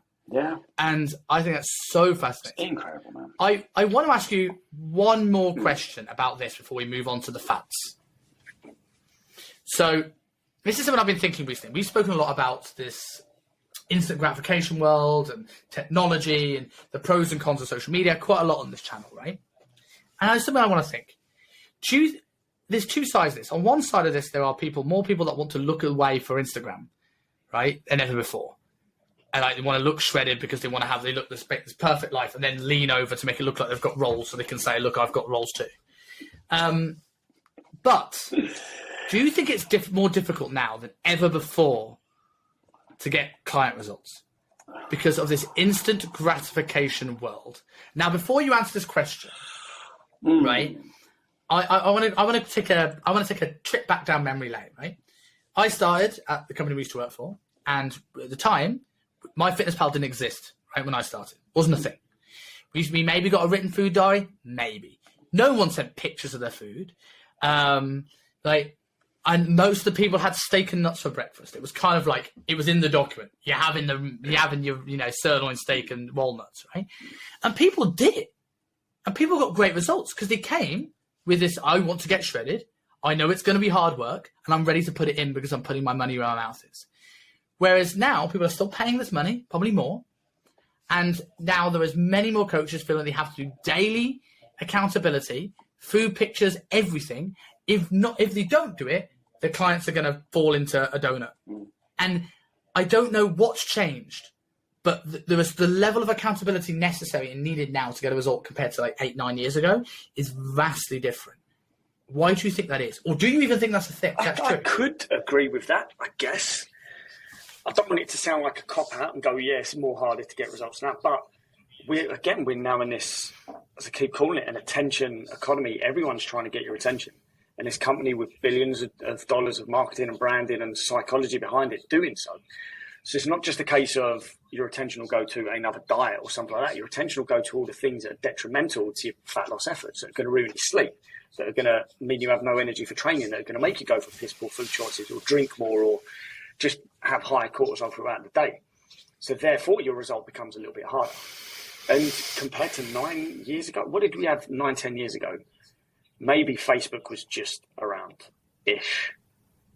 I don't think Instagram was. MySpace, back in the day, bring back Bebo and Friendster. We certainly didn't have TikTok. I saw a great meme, by the way, slightly off topic, but I saw a great meme about MySpace saying, I gave you free speech and your own profile song and you didn't want it. There's great ones about Tom from MySpace. But even then, the 24-hour news cycle was nowhere near as prevalent across several channels as it is now. Notifications weren't a thing at all, really. Like, you would maybe get a couple. It certainly wasn't bing, bing, bing, bing, bing like it is now. It's absolutely fucking mad. So there is more distractions everywhere that will raise your stress, take your focus, and put you on them, because that's what those companies need to make you a customer. Without going too conspiratorial about anything else, it's every business out there wants you as the customer. So why wouldn't they put everything in there to try and get your attention? And you notice how the biggest brands in the world aren't doing day in the life videos. Steve Jobs never did a day in the life video. But yeah, I think so. And I look at this now because I've mentored obviously coaches for many, many years, and whereas before I felt early on I was mentoring coaches to be better at coaching, whereas now so much of my time is communication skills, so much of my time is psychology, so much of my time is how do you word things to make people want to do what they wanted to do, which is a weird sentence. It's so odd, and it's just a stark change, right? Like, training was such an important part of personal training, when now life coaching is probably a bigger part of personal training. Yeah, I'd agree. And this is why trainers are burning out. And a large number, and again, it's tough to be this life coach when your own life is suffering because of how much you're doing for other people. And some people haven't even had a fucking life yet, but suddenly other people are relying on them to tell them what to do. Like, I have clients, I toe the line very carefully. I have clients tell me about their lives, amazing. I'd want people to feel they can open up to me, but I'm not ever going to tell them what to do outside of my remit. But I know, I hear trainers all the time in several different gyms doing exactly that, talking about their financial, like telling them what to do with their finances, telling them what to do in their relationships, telling them what to do in conversation with their, like, okay, let them open up, but let's fucking get the job done of what they're here for in an hour. You're not and a life coach, again, does the same thing, enables you with the most powerful tools to go forward and live the best quality life that you can. That's what I'd want from a life coach, not someone telling me what to do, because your values are different. You both have different goals. You'll never find a life coach whose exact values align with what you want, because every single person's different. And it can just be 0.01 degrees of difference. It requires a different approach. But yeah, it's entirely tiring, because now, obviously, the more people that perpetuate that stereotype as well, the more people that get into it thinking that that's what they've got to do. More people open up, you're having deeper conversations with your clients, and again, it's so easy to carry this stuff around with us. It feeds into you. If you're in a negative environment, what do you think your mindset for the day and your energy is going to be for the day? It's going to be very, very negative, unless you're a particular type of person, which is certainly not the majority of people out there. Certainly not. Why do you think therapists have to have therapists? Why do psychologists have psychologists? Because there's only so much of this negative stuff you can be fucking told before it starts affecting your own mental health. Because it's the environment you're spending most of the day in. Yeah, I think you've probably hit the nail on the head there with the topic of the amount of distractions people have, because I think, we all have more distraction in life, but I do think the average personal training client will potentially have more, and they have more time pressures and more sleep pressures. And because I've always had this love-hate relationship with touch points with personal training, like how many is too much in a week? How often should you communicate with someone? And I'm very firm believer in the first 21 to 28 days, you should probably communicate with people most days of the week to get them started. But after that, there's an element of the more you do, the more you take away people's autonomy. And eventually they've got to learn to do it without you having to remind them to eat healthily. Like, this has to be on them. And I look at the coaches, I sit there and look at these coaches who are, some of the ones we've spoken about, that have great authority on social media, that have been my coaches. And I have never had somebody WhatsApp me every single week. Ever. And I have a once a week check-in, and that is it. And that's some of the things when I get imposter syndrome, I'm sitting there going, hold on, they've got all these results and they just literally just do that once a week check-in, right? Whereas I have some people that can't make it to their check-in or check-in on time. I don't miss them every day. I have automatic reminders, regular reminders. I'm like, am I doing something wrong? And it's a very different world for what a lot of and again, it comes back to that niche. 100%. Yeah. So moving on from ranting about the industry, as much as I love it, the other thing you posted on this was gym fats. So I've come up with a list of training ones. You've come up with a list of nutrition ones, and we're going to give our thoughts on both. So I'm going to start. For the people that watching this on YouTube, again, like and subscribe. We're going to put these up on screen, so in case you know what they are. Nutrition ones, you probably will understand what they are anyway. For the audio listeners, we will explain them. But if you want to have a look at what some of these look like, if they sound really weird, because training fads are weird, crop onto the YouTube channel and have a look at some of these because they are mental. Some of these, just to preface, some of these Rob hasn't seen yet, so some of these are mental. So, are you ready? To rock, bruv. It's right. Hold on. Window, gym fads, reviews, share. So, option 1. Can you see this one? I remember it well. What is your view of the shake weight? I mean, does this appear in one of the categories on that Pornhub post? These were, this, and there was a couple of other home gym tools, shall we call them, that I swear just use the same marketing companies that advertise adult services as well. Because everyone watched the shake weight advert and thought the exact same thing. And then these companies that brought these out with these other tools that looked like, certain phallic objects, everyone thought the exact same thing. No one ever watched the advert for shake weight and didn't think it related to jerking someone off. Do you think it's deliberate? Do you think it's an amazing marketing? It was genius marketing because it got shared, it got people talking about it, and it got things bought. How many people probably bought it because they wanted to be the guy that could go, look at what I've got. Plenty of people would have done that. So the marketing itself was genius, but in terms of an actual useful tool, not in the fucking slightest. Like zero benefit to it whatsoever. Doesn't really help with wrist strength. What does it actually do? Fuck all. Essentially, I'm presuming the idea is that it burns a few calories by vibrating. We saw that with power plates. I don't know. Power plates. To power plate studios, you would pay £1,000 a fucking session for. They died of death, didn't they? Jesus. So vibrating does not cause weight loss, people. It causes orgasms, and that's about it. You got that? So on that note, let's go to this one, shall we? I remember being in Virgin Active, and I used to have to teach a power plate class. And the one thing I learned about power plates was really interesting is that the classes were fine, but they were like a plank on a power plate, a squat on a power plate, a split squat on a power plate. I'm like, you're just doing exercises. What's the vibration doing except making women horny and guys willy tickle? One of the big things that came with these power plates, because I remember the first gym I worked at was in a very affluent area, and we used to have people come in going on the gym tour going, have you got a power plate? No. Well, you should. Why should we? Well, in the city they charge, you could charge like £1,000 for a membership. We're not in the city and we're not going to have power plates. Simple as that. See you later. And people would go, I had a session on my plate. It's really, really good. Okay, so what did it do for you? Well, you kind of feel the muscle a little bit more. Right, okay, let's do some regular press-ups without a power plate, and I guarantee you I can get you feeling that muscle more than fuck power plate. It activates the muscles, which is good for a warm-up. So what does activating a muscle actually mean? What does that actually mean? Well, and suddenly there's no explanation or benefit to it. You're just standing on a vibrating fucking machine. But I don't know. I guess if you stood on that all day, it kind of would class as neat activity. It's kind of like fidgeting, I guess. That's about it. That's a fair point. In that case, what do you think of the Theragun? Well, the battery wouldn't last all day. Trust me, I've tried them. I don't mind it, but do I believe the claims that it is as good as a massage?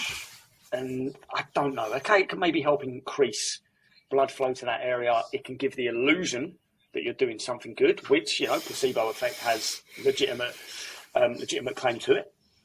But I don't know if it is actually doing it. And the people that buy a Theragun, not enough people have that deep enough knowledge of the anatomy to really know what they're doing.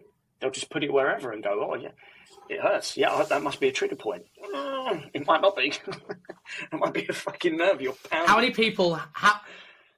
many people who use the term trigger point know what a trigger point is? God, and even that you could say was a little bit of a fad, the old trigger point therapy. But yeah, how many people know what a trigger point is? So many people thought a trigger point was just like tight fascia, and that's it, and that's something we've got to fucking work out. It's not really. Well, that's the thing. I remember with the foam roller thing, right? The foam roller thing was the let's just see if I haven't got a foam roller in here. No, I don't. But like the foam roller thing was the idea that it breaks up fascia. I'm like, it will not.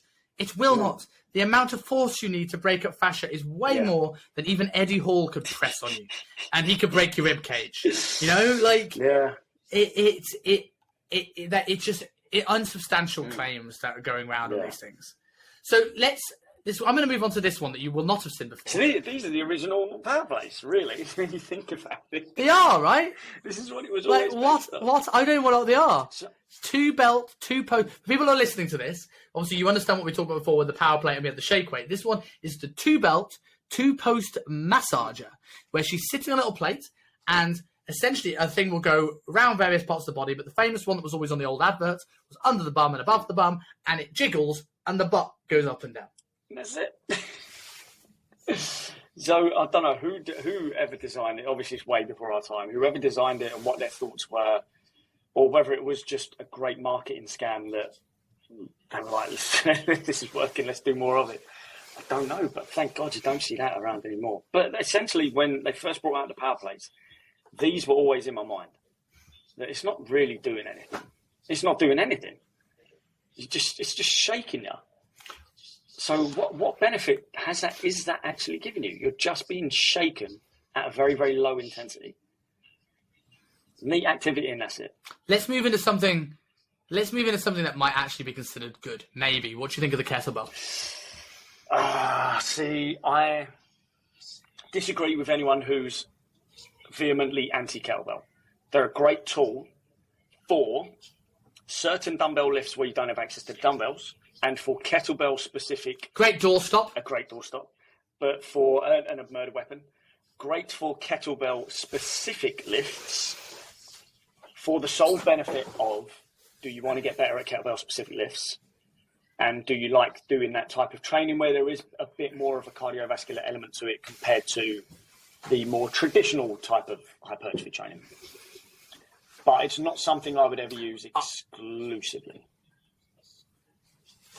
I think for people who didn't realise what I just did there, I was the beautiful assistant showing off my kettlebell. That will look really weird on camera, me sitting down trying to pick up a 16 kg kettlebell. But I think I think a kettlebell has its uses very sporadically. Yeah. I think they are something. I do not mind a kettlebell swing to teach a hip hinge. I think actually for some people it actually helps them learn the hip hinge, even though it's quick.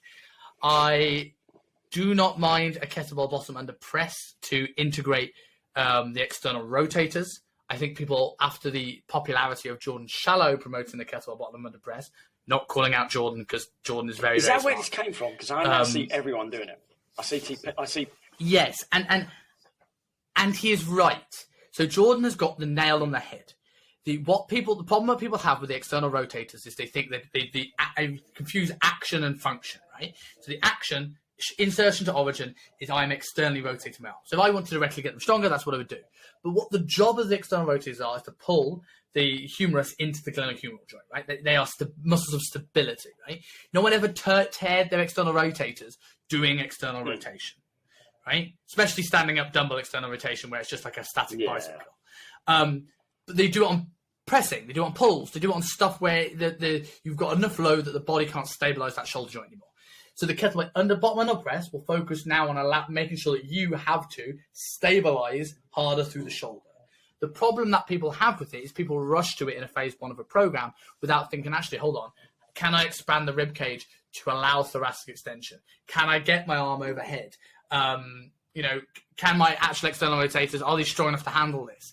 It's a progression that you get to as like a true expression. Like a squat would be a great expression of maximal hip flexion and knee flexion, relatively so. It's that progression, I think, of the external rotators. Gotcha. People jump to it too quick. But it's a good lift, and the whole, I think if you're training at home, kettlebell's maybe not a bad investment, especially during the lockdown. But I think it wouldn't be my first because it's not versatile. You can get some tough fucking workouts in with kettlebell, with heavy kettlebells. You can get some. This is the problem. Everyone stays on the light kettlebells and just does the same things, the same shit snatches, the same swings and stuff like that, or then just uses it as a regular weight like you could with a dumbbell. But they were great for, the best thing about kettlebells was they were great for like complexes. So if you had like 10, 20 minutes, you wanted to get a workout in and you wanted it to be, choose my terms carefully, slightly metabolic or more aerobic in nature, then you would do some of these complexes. And it was cool because there's a quick change from one thing to the other. But obviously certain lifts suffer because you're stronger in ones than the other. It's tougher on a bar. Dumbbell complexes are terrible, pointless fucking doing, because it doesn't travel the same way as the kettlebell. I taught kettlebell courses to hundreds of people. I used kettlebells a lot myself, way before there was even a virus leaked from a lab or not leaked from a lab. And during the time where it was leaked from a lab, I trained with the kettlebells I had at home because everyone else went out and bought fucking weights. And why did we go out and buy fucking weights? Because they're the better tool. Yes. I also think with the complexes, as good as they are, we get a lot of people. The problem I have with kettlebells, like I'll have a lot of these home workout pieces of equipment, it forces people to jump to what they think are beginner things that aren't beginner things. So like we have people, you did a lot of the kettlebell snatch. I remember your videos going up when you were during the first lockdown, but you have overhead range relatively so to do that. Whereas other people are throwing into these snatches. They wouldn't do it with a barbell. Why do it with a kettlebell? Exactly. There are some great coaches out there who can teach you to lift kettlebells the right way, the safe way, and effectively. There's only a handful of coaches out there who I think utilize kettlebells correctly into their programming. One of which is a very old school American strength coach called Dan John. Phenomenal guy. Shows older guys now how to train without beating themselves up, which I think is very, very needed. But he does not exclusively use kettlebells. He uses kettlebells for a very, very specific reason, where it's easier to interchange between movements than it is if you were to use a barbell or a dumbbell. And that's it. That's pretty much it. He's still using barbell lifts. He's still using dumbbell lifts. Still implementing power lifts. But, obviously, maybe some of his more popular videos are kettlebells because they became the sexier, more functional, which is a bollocks term, thing to do, I hate that term. So that's probably the worst term to ever come out in the fitness industry. Because the leg extension became unfunctional. No machines. Which is no madness. Machines, what is the function of the knee? I do like a kettlebell front rack front squat in terms of integration. If you're looking at function, I love that. Moving on now. I love a goblet squat, right? I fucking love a goblet squat. Yes. And I think a goblet squat is easier to perform with a kettlebell just because it's more comfortable to hold the correct way, not the way you hold it like a handbag, hold it by the fucking ball, than a dumbbell. But that's the only reason I would use a kettlebell. I agree with that. Not because it's a kettlebell for a goblet squat. Sorry. Anyway, we're on my favourite now. Yeah. Here we go. So moving on to the TRX. What is your view on the TRX? Has 10% utility out of any training program. Your great inverted rows are not going to come from TRX. Not at all. My impression of it is it's a great inverted row. Whatever this guy's doing. What's the point? Back workouts, yes. Inverted rows, pull-up progression, maybe. In terms of... So this is the problem. You can do any exercise in that and it'll be tough. But that doesn't mean it's working for your goal. So the big thing with TRX and gym rings and all this stuff was it's stability training. You're pushing through an unstable environment. But for maximal muscle growth, you want to be as stable as you fucking can. In which case... Yeah, a split squat with the back foot. So you're wobbling all over the place. I hated the fact that during lockdowns I had to teach people how to use the fucking TRX because they were just so limited on kits. I'm like, well, you bought it. Here's what you can do with it. But they know as well that there's so much better things you could do. But the best thing was, I had clients and I did take their TRXs on holiday or they were stuck in their room or stuck in lockdown or whatever. The majority of what we were using it for was for the back, was for pulling exercises. The rest was done body weight if they had zero kit. If they did have kit, the rest was done with that. TRX was exclusively for the back. Yeah, I agree with that. I think there's not much more to say about them. But I think going on to the home training thing, if you don't want to have dumbbells or heavy stuff in your house, I think you can make the same argument with the next one, which for people who can't see this is bands, resistance bands, very popular during lockdown. And I think they are the exact opposite of what you were just saying with the TRX. They are useful for pushing exercises, squats, push-ups, etc. Useless for back exercises where there's nothing at one end and really hard at the other. So if you had a TRX and bands, you might be able to get a decent workout. again, that's it. When you're limited on tools and you can only get these few little things, there's something you can do, but it's probably not the best. Certainly not optimal. It's like an incredible physique was never built just using bands. An incredible physique was never built just using the TRX. Multiple tools went into it. And everything has its cons. Everything has its cons. And with these things, again, like in terms of an overall program, how much utility do bands actually have? Not a lot. Really not a lot. And be careful with anyone that tries to suggest that their physique was made entirely with a kettlebell or entirely with a TRX, because it's always fake. Because these guys have so much muscle mass, it's unbelievable. I was so ready to throw bands out the window. I got a question after the first lockdown, like about what do I think of resistance bands, and so like after lockdown, I'm ready just to fling them as far as I can. God. What do you think of the chin-up bar? Like this, the home chin-up bar? Probably the sole reason for more injury and home insurance claims during lockdown than anything else at all. None of them ever feel comfortable to do a pull-up on either. I'm sure they've created more viral YouTube videos than they have any strong backs at all. Your door frame was not built to support your body. This one, I think this one isn't as bad, but not many door frames actually are thick enough to have this. I don't think this one is as bad. Unless you're trying to do like a muscle up. So for the people who don't know, it's the one where you can actually like hook it around the door. Now, I used to have one of those. The biggest thing I find with them, like most home gym equipment, is they become they are the best clothes horse. They're the best hanging for towels ever. Because people say, I'll do a couple of chin-ups every time I go through the door. No, you won't. No, you won't. But like, what do you get this one? These scare the life out. These are the worst ones. These are the absolute worst ones.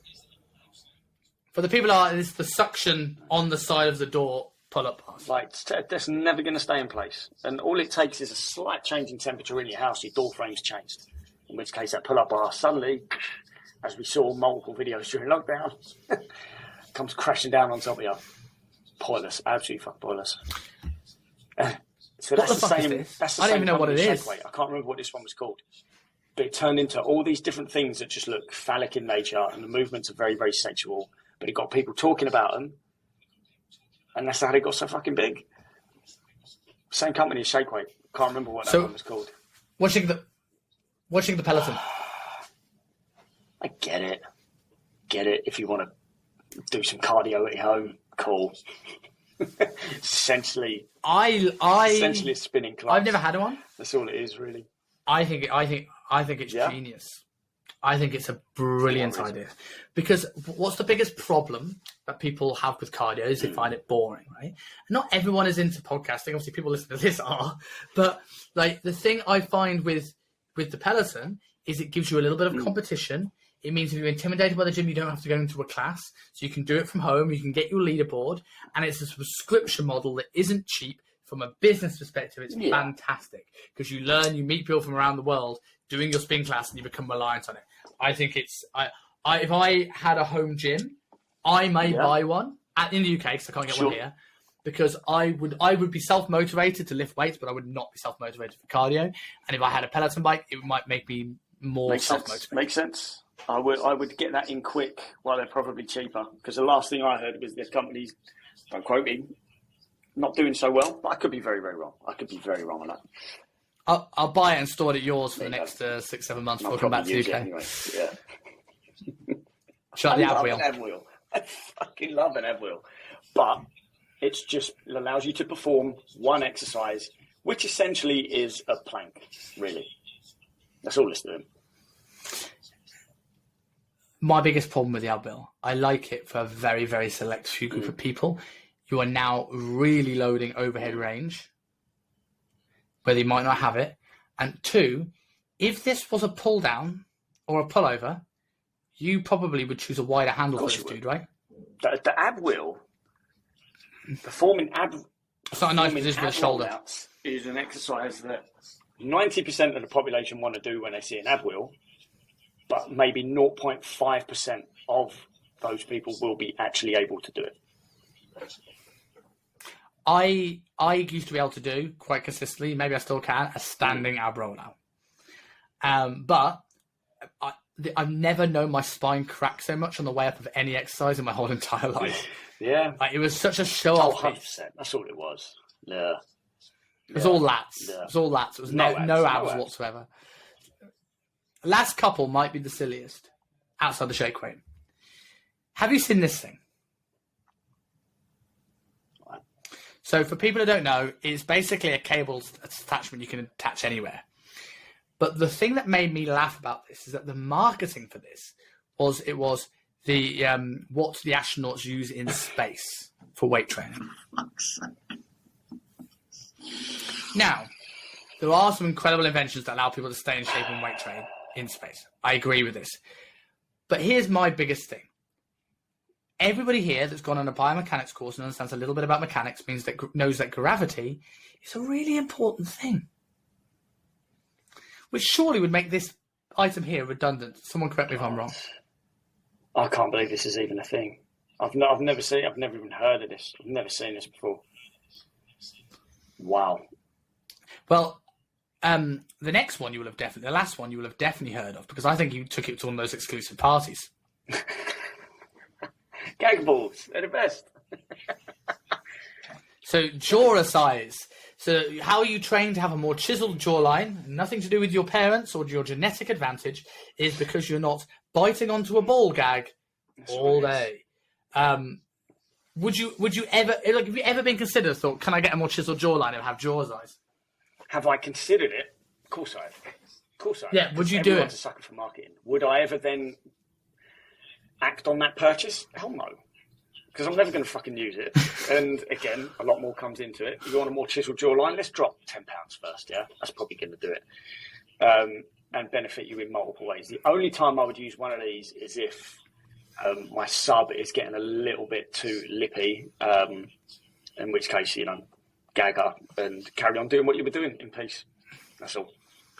Does it come with a safe word written inside? Well, that's the beautiful thing about it. And this is what one of the geezers at the sex party was doing, tying birds up and giving them a safe word, but covering their mouth with something so they can't say it. But I guess that's the appeal, isn't it? That's the appeal.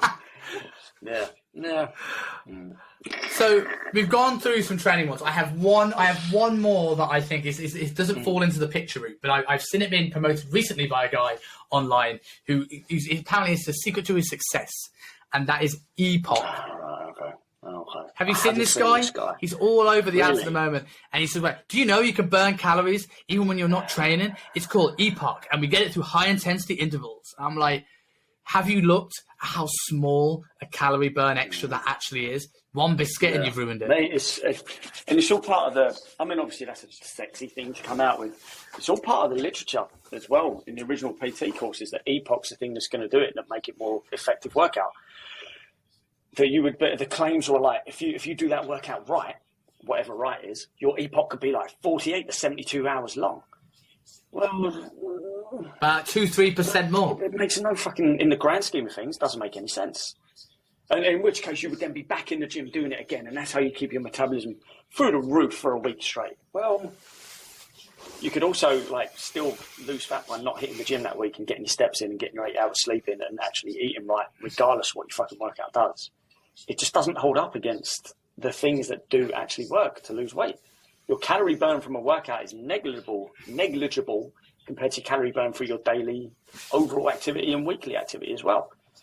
So there's no way a workout can be the defining factor of how many calories you're burning over the week in your overall result. It's not what you're working out for anyway. If it does bring your calorie burn through the roof, it's a very, very low roof. It's a low fucking roof, bruv. It's Bilbo Baggins. It's literally Hobbit That's the only roof it might go through. The cages that Willy Wonka kept the Oompa Loompas in. That's about it. And those guys ate chocolate. Look at the state over him. So turn the skin orange. So run me through some of your nutrition fads that you've got. I tried to stay away from the ones that we've called out a million fucking times. Cambridge diet, fucking 5-2. I found a couple that I didn't even realise were a thing. I found a couple where I was like, oh yeah, I remember that being a big, big trend. And I found a couple that are just fucking stupid, fucking bollocks. So the first one It's called the SIRT food diet. SIRT, SIRT food diet. Have you heard of this one? I think I have, but so I'd can't heard remember the what it name, is. and I jumped on an article reading about it, and I was like, right, straight away, fad diet. So it's from 2016. What it is, you follow a diet rich in SIRT foods. And what these SIRT foods do, they activate specific proteins in your body. Big and word. These proteins are believed to protect cells in the body from dying when they're under stress. What that's got to do with your fucking food, I don't know, or your fat loss, I don't know. But essentially, for the first couple of weeks of your SIRT food, you're eating no more than 1,000 calories. You're consuming 3 SIRT food juices and 1 meal rich in SIRT food a day. Your SIRT foods come from green tea, dark chocolate, apples, citrus fruits, kale, blueberries, and red wine. So for the first 2 weeks, you're having 1,000 calories from chocolate, fruit, wine. And then you go on to your juices, your smoothies.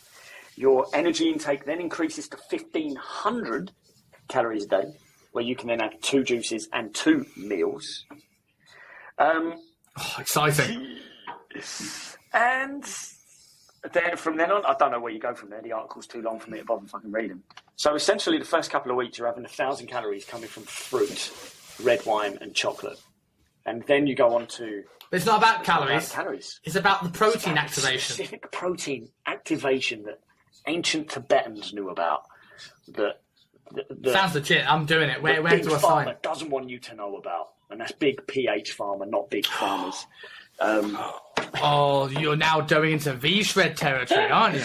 That's what this stuff does. I'll tell you a story once. I got suckered in by the marketing of it was a V-Shred video. And it wasn't, I didn't get suckered in because I thought I wanted to try it. But when he started talking about this one compound that obliterates fat, your fat cells, and Harvard have been not wanting you to know, and all this sort of thing. And I'm like, I'm intrigued. I want to know how this ends. 55 minutes later, I found out it was capsicum. So chilies. 55 minutes of my life to find out, chilies increase your metabolic rate. Yeah, of course they fucking do, because they create stress. But hey, it's not burning. Fuck. 55 minutes of my life, man. Fucking V-Shred. Mate, it's genius marketing, though. This is the problem. We call these things out. But in terms of marketing, unfortunately, this is what a lot of people go for. We like to think it'd be... Do you believe Do you believe the conspiracy theory that V-Shred is an actor? That he's an actor? Probably, yeah. Similar to Living. It's a conglomerate. It's a conglomerate, and stuff like that. I think, yeah, that they need a. But I think Liver King runs his business.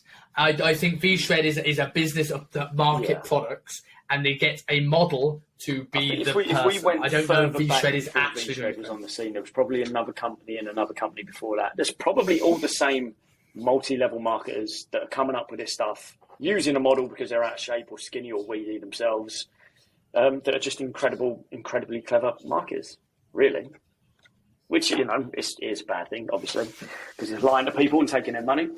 But mate, yeah. So yeah, SIRT Foods was the first one. Second one, I can't. It's Herbalife. It's Herbalife Take 2, right? It's 2 shakes in a meal, and then you wonder why you lose weight. It must be the smoothie, and not the fact that you're having less than 1,000 calories. It must be the activated proteins in your cell, not the fact that you're eating 1,000 fucking calories a day. Well, not even eating. Tibetans are onto something. No. Second one I hadn't even heard of. And this is... I put this in there not so much because it's a fad diet, but it's the type of thing a lot of people probably would read and go for. It's called the cotton ball diet. Now, the problem is, at first when I read about this, I was like, this is the sort of dark stuff that will hang in dark web anorexia forums and eating disorder forums and stuff like that. But when you type in cotton ball diet into Google, under Google you get cotton ball diet results, cotton ball diet before and after, cotton ball, so people have written about this stuff like it's a legit thing. So the idea is to keep your stomach full, you dip cotton wool balls in juices, smoothies, soups, and you swallow them to fill your stomach up so less food goes in. For the record, people, if you do the cotton ball diet, you will fucking die. I'm not meant to put cotton wool in your fucking stomach. which I know anyone who's listening to this podcast is not fucking dumb enough to do that. But there are people with enough mental trauma in there and enough body dysmorphia to potentially go down that fucking route. This is like dark shit. This is the dark shit that will be promoted in forums that you and I will never get invited into because we're not part of that club. But yeah, Jesus, legit fucking thing that was out there. It's terrifying. That's right? really Terrifying. Scary. That's really scary. And you're right, people will do this. And I don't get the logic, obviously, but I get the thought process of, oh, that will expand in my stomach and it will fill me up. But there's also a big lack of common sense here. There's a big stretch. And a big foreign body in your stomach there. Your body does not know how to do it. Fuck, mate. Next up is the soft diet, which I hadn't heard it called the soft diet, but I remember Lady Gaga allegedly had done a baby food diet. Soft food diet is similar. Obviously, the baby food diet is fucking moronic. That is not enough nutrition for an adult to eat. It's not even an adult way of eating. It's disordered eating, which is going to cause issues. The soft food diet is the idea that you only put things in your mouth that have been properly cooked down to the point where, so let's take broccoli, for example. Broccoli's proper cooked down, like mashed down. Or you're chewing stuff in your mouth for an extended period of time. So you're only swallowing things that are fully soft, right? Now, first when I read about this, I was like, okay, that kind of makes sense because people are so quick to just, in their mouth, wolf down, done, right? But the issue with the soft food... I would say, because I know you're going to go to the issue, so I'm going to say what I think you're thinking. On surface, this doesn't sound... It sounds over the top, but doesn't sound terrible. Like, baby food, while saying is not enough, is going to have nutritional value in there, which is probably better than a lot of the foods people have. People have bad digestive issues. People have gut health issues, like bacteria, H. pylori, candida, autoimmune conditions may benefit from things like mashed down food and chewing the food. So on paper, while extreme, doesn't sound terrible, but continue. But essentially, so me saying, using broccoli as an example there, it's a terrible one. It's a terrible example because it's essentially a low fiber diet. That's what it turns into. So you're mashing things down to the point where the fibrous elements of it don't exist anymore because it's so pulverized down. So it almost is turning a fairly nutritious diet. I don't believe there's any foods you're not really meant to eat, apart from highly seasoned or certain texture. It then turns it into a very low fiber diet, which we know is then going to be an issue later down the line. And for me, kind of defeats the object of why you would be mashing your food down so much to begin with. I get the idea of chewing food down until it is really chewed down and pulverized. It's going to make it easier to digest. But if it's a low fiber diet, well, then you're going to suffer all the consequences of not eating fiber. So I don't get it. I don't get this one. When there's not really any... I suppose you could... It's weird.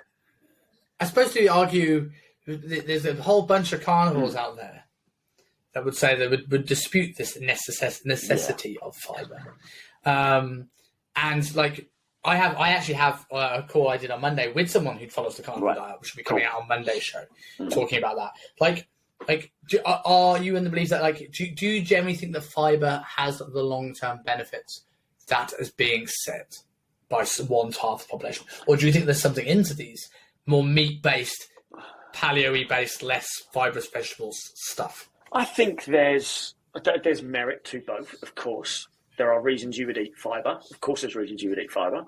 But there's also a overemphasis on high fibre diets and things like that. Well, high fibre diet, if there's an issue, sure. If there's not an issue, just a regular amount will probably do you. Get a decent amount of veg in because it's going to be full of nutrients that you aren't going to get from meat and just, whatever the hell's on the carnivore diet. Well, if you argue looking at organ meat, some people obviously just do steak and salt, but if you're adding in organ meat, you get most of your vitamins and minerals through that. With the low quality of food that we got, the low quality soil, I don't know. But that's often the argument. That's often the argument with the that people who are anti-fiber because of the way the pesticides and the stuff that are in fibrous vegetables, is that these things are actually causing more issues with the gut than are actually saving. And like, whereas people like leaves and things that are growing off trees and fruit, not so much issue. But again, I think it's case dependent, right? If you've got a serious autoimmune condition where you have those issues potentially with fermented fiber and fermented foods, you don't have them for a period of time until you sort that out. If you're fine, you're probably beneficial to have a little bit of fiber in your diet. Exactly. And just super quickly, because obviously we're talking about fad diets, but a fad diet, to be classed as a fad diet, is things that makes unrealistic claims, such as rapid weight loss, rapid improvement of health, all these different things. Whereas I don't hear many people talk about the carnivore diet in terms of rapid fat loss. And you could probably stay on a carnivore diet for a lot longer than you could any of these other fats, really. Because you are getting a ton of protein in, which is great for you. You are getting a decent amount of fat, which is great for you. You are essentially on a low-carb diet, which a large percentage of people can sustain for a large amount of time. So in terms of I wouldn't say it's one of the worst fads out there, by far. But it's certainly one of those diets where it has a cult following suddenly attached to it. And if you're not carnivore, you're not part of the group. You're not primal enough. I don't know. And that's what's interesting. When I was speaking to Jay, who's coming on the show, like, he's not like that at all. He's like, like people who refute calories because it's carnivore. I was like, well, this is just stupid. And he was like saying that, like there is levels to this. He's not expecting anyone to live the diet he is. He's had crazy autoimmune and gut issues. He is type 1 diabetic, and he's found something that works for him is very different to a client that just needs to lose a couple of pounds going full on carnivore because that's the way it's done. Is not the right way to think about things. Yeah, it's a weird one, man. This one kind of encapsulates a few of these fads. So I didn't want to just sit here and go like Herbalife, Juice Plus, all that. But juice cleanses, or obviously any type of liquid diet is not going to be great. But there's the right way to do a liquid diet and the wrong way to do a liquid diet. A juice cleanse is just a ultra low calorie couple of weeks where you're taking in nothing but antioxidants, vitamins, minerals, or maybe not even minerals, and not even fiber, because it's a juice cleanse. Like, it's just an extremely ultra low calorie diet where you forget how to chew, how to use your jaw, how to use your teeth. It's severely nutritionally deficient because you could say, you're getting a ton of antioxidants, vitamins from the fruit, but where's your protein? Where's your fat? Where's that actually coming from? It's the whole point of a juice cleanse, which obviously we're coming very close to Christmas. People are going to overindulge. We're then going to see this mad fucking abundance of juice cleanses and detox and shit like that. It's only going to come around quick, like it always does. And these are the ones that never seem to die because people do them and they report feeling great, but do it long term. Like, rather than the 2 weeks or the 7 days, let's do it for a month. Let's see how you fare on it for a month. And let's see if it's worth fucking doing then, I'd argue it's probably beneficial to actually fast for that period of time and get a bit of autophagy, but rather than trying to just live a malnourished diet. Go for a 4 or 5 day fast if you want to do that, and then go back to your food. I am an old boss of mine who, not a fitness boss. I used to work promo for nightclubs, like handing out the leaflets. And when they finished that, they started becoming one of these forever living reps. And that's another thing. And the thing because I was a personal trainer, she thought I'll be an easy cash cow for her. And she just said this phrase to me. She goes, here's a supplement, bee pollen.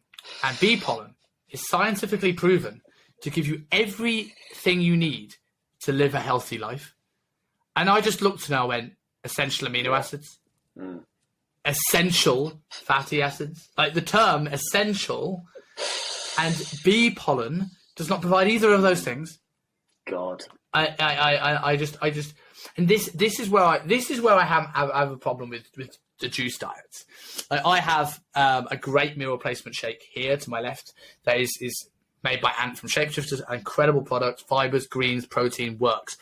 Like, 2 of those a day, a couple of meals, easy way to diet. But the problem I have with these things is they're often pushed by reps that do not, like pyramid schemes, that have no experience whatsoever, that are trying to push weight loss products without any qualifications to people, without any understanding of it. This is where the problem lies, because the nuance is gone and it's a cash grab. Yeah. That's what I hate about most juice massively cleanses. So.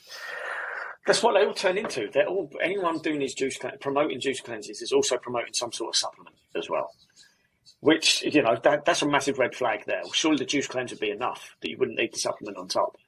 But essentially, it's just an easy way to market a supplement because you can put it in the juice. Because, you know, a ton of fruits blended together tastes amazing regardless of what shit you put in there. But if you have that product on its own, it tastes like shit. No one's going to buy it. Take it for very long. Just like a marketing scheme that runs itself, you know. This one's going to upset a few people. Gluten-free diet. So unless you are the 1 in 100 people with diagnosed celiac disease, gluten-free diet is going to do absolutely fuck all for you. Absolutely fuck all. Zero benefit to it whatsoever. But again, you could always take a low-carb approach if that works for you, for your lifestyle, and you can do it long-term, which you don't need to do. Unless you have diagnosed celiac disease, choosing the gluten-free option on the menu of the pizza, the pasta, whatever the fuck you've gone for is just fucking stupid. Just fucking stupid. So stop. I know it's the people that feel that gluten-free, something is healthier because it's gluten-free, are the misguided people. I have people that aren't diagnosed celiac where I've taken gluten out of their diet because they're having some digestive issues, and we're finding a process of elimination to find out what makes it better. But there's people that go from the undiagnosed to potentially diagnosed. I also understand that people, gluten, dairy, caffeine, FODMAP-based foods, fermented fibres are your common digestive issues are those foods, like the FODMAP, dairy, gluten, blah, blah, blah. But I also think there are people that have something because it's healthier. And it's the same sort of thing we're getting now with veganism. I'm going to go for the vegan option because that automatically means healthier, when, no, you just strip a lot of the nutrition out and you add a lot of carbs and calories. And actually, is it more healthy at all? I knew this poor girl who was diagnosed with celiac disease. And gluten to her, she was in agony. She was in agony. It was literally like something was ripping through her digestive lining. She was horrific afterwards. Whereas some people will have that giant pizza or that giant bowl of pasta that's got gluten in it, get bloated and uncomfortable, and then be like, oh, I can't have gluten anymore. Brother, you just ate 1,500 calories worth of carbonara. That's what's doing it. It's not the gluten in the fucking thing. It's not the gluten in the large stuffed crust pizza. It's the fact that you've just eaten too much food your stomach can handle in one sitting, and you need to stop eating like a gluttonous pig, basically. And going gluten-free is not good. Again, have you got a camera in my house? Have you got a camera in my house? I want to see a day in the life. 1,500 calories of carbonara. 1,500 calories of carbonara is a day in the life of a gluten-free. So you got what was the other one? Yeah. So that's my 1,500 calories of carbonara is the second thing today where I think you're watching over. Oh yeah, check-ins at 1 a.m. with some gluten-free carbonara. And I've got two that I kind of place on the same. They're very, very similar to each other. And I know some people that really went hardcore on these, PTs included. The alkaline diet and the blood type diet. Remember? I haven't heard of either of those for a while. No, I don't like either of those. I've heard of them yes, for a long too while, much. But there will still be people out there promoting it. I have a problem with both of these. So the alkaline diet, I know a little bit more about than I do the blood type one. But both were complete bollocks. Both were based on false premises with zero research to actually back them up. But it sounds right. The alkaline diet was saying your body, needs to maintain its natural pH level, and certain foods are super, super acidic.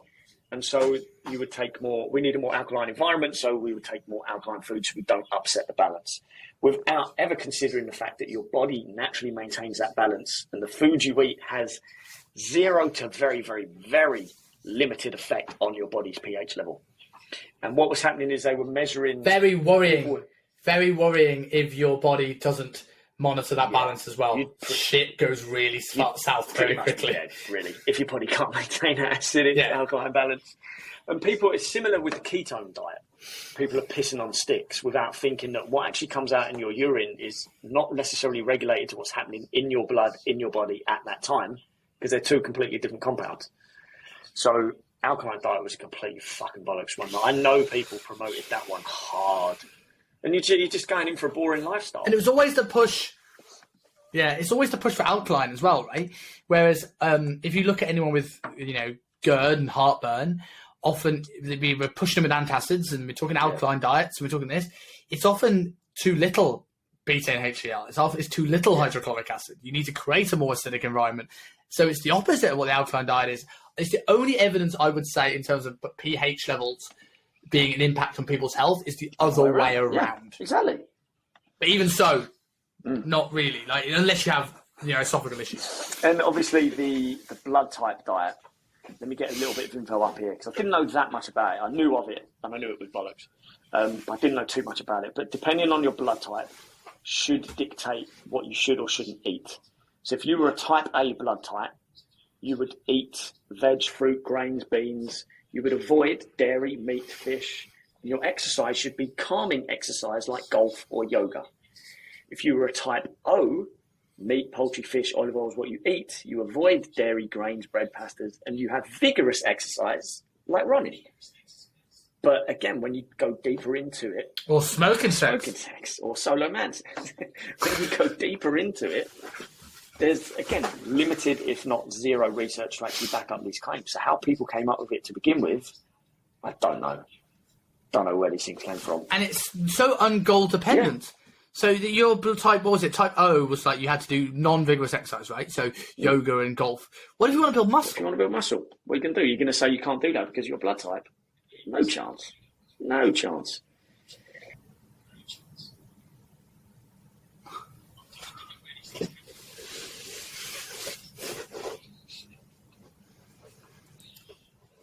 Maybe we should. What would we to finish off this episode? What would our fad diet be?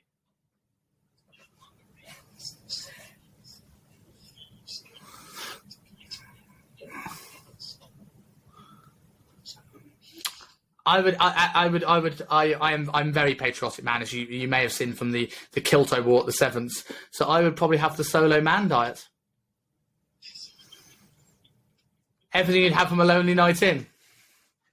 Well, smoking. The doctors used to promote it in the 40s and 50s. Like, have a cigarette a day keeps the doctor away.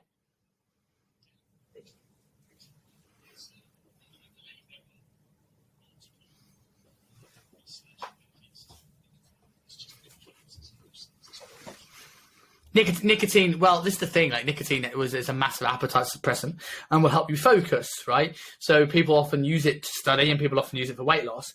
The issue of as you said, it's everything else, but also the addictive nature of nicotine, which becomes a problem in itself. But like I've been recommended it for my ADHD. I've not gone down that route, but I've been recommended nicotine for my ADHD. I'll stick to my Ritalin for now.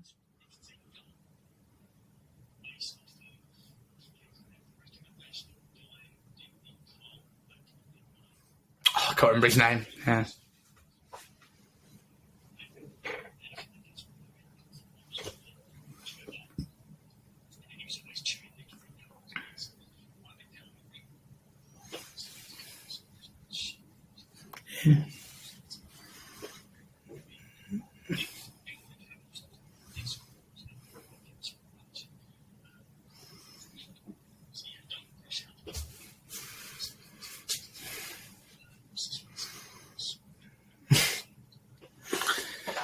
This will do it. This will definitely do it. This is Fire Fans. That will do absolutely the trick. So to close the episode there, for people that want to know which account is now best to follow you on, and where can people start to see your Piers Morgan interview when you get cancelled entirely? Uncensored.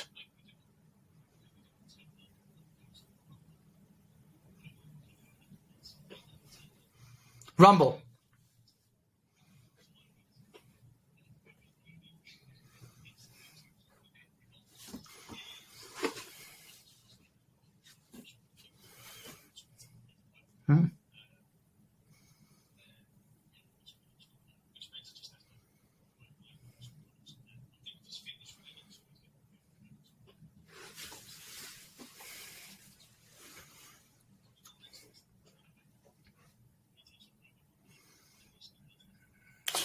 So you definitely have to take a video of like you looking in your fridge for the thumbnail of this or something like this, or with your coffee looking stoic. Yeah, okay, cool. We'll do that. Thanks again, man. This has been awesome, and I'll speak to you next week. Hey guys, thank you very much for watching the podcast. If you're like me and like to binge watch podcast episodes, click here for our most recent episode. And if you enjoy the show and want to be updated when new videos come live, click here to subscribe to the channel.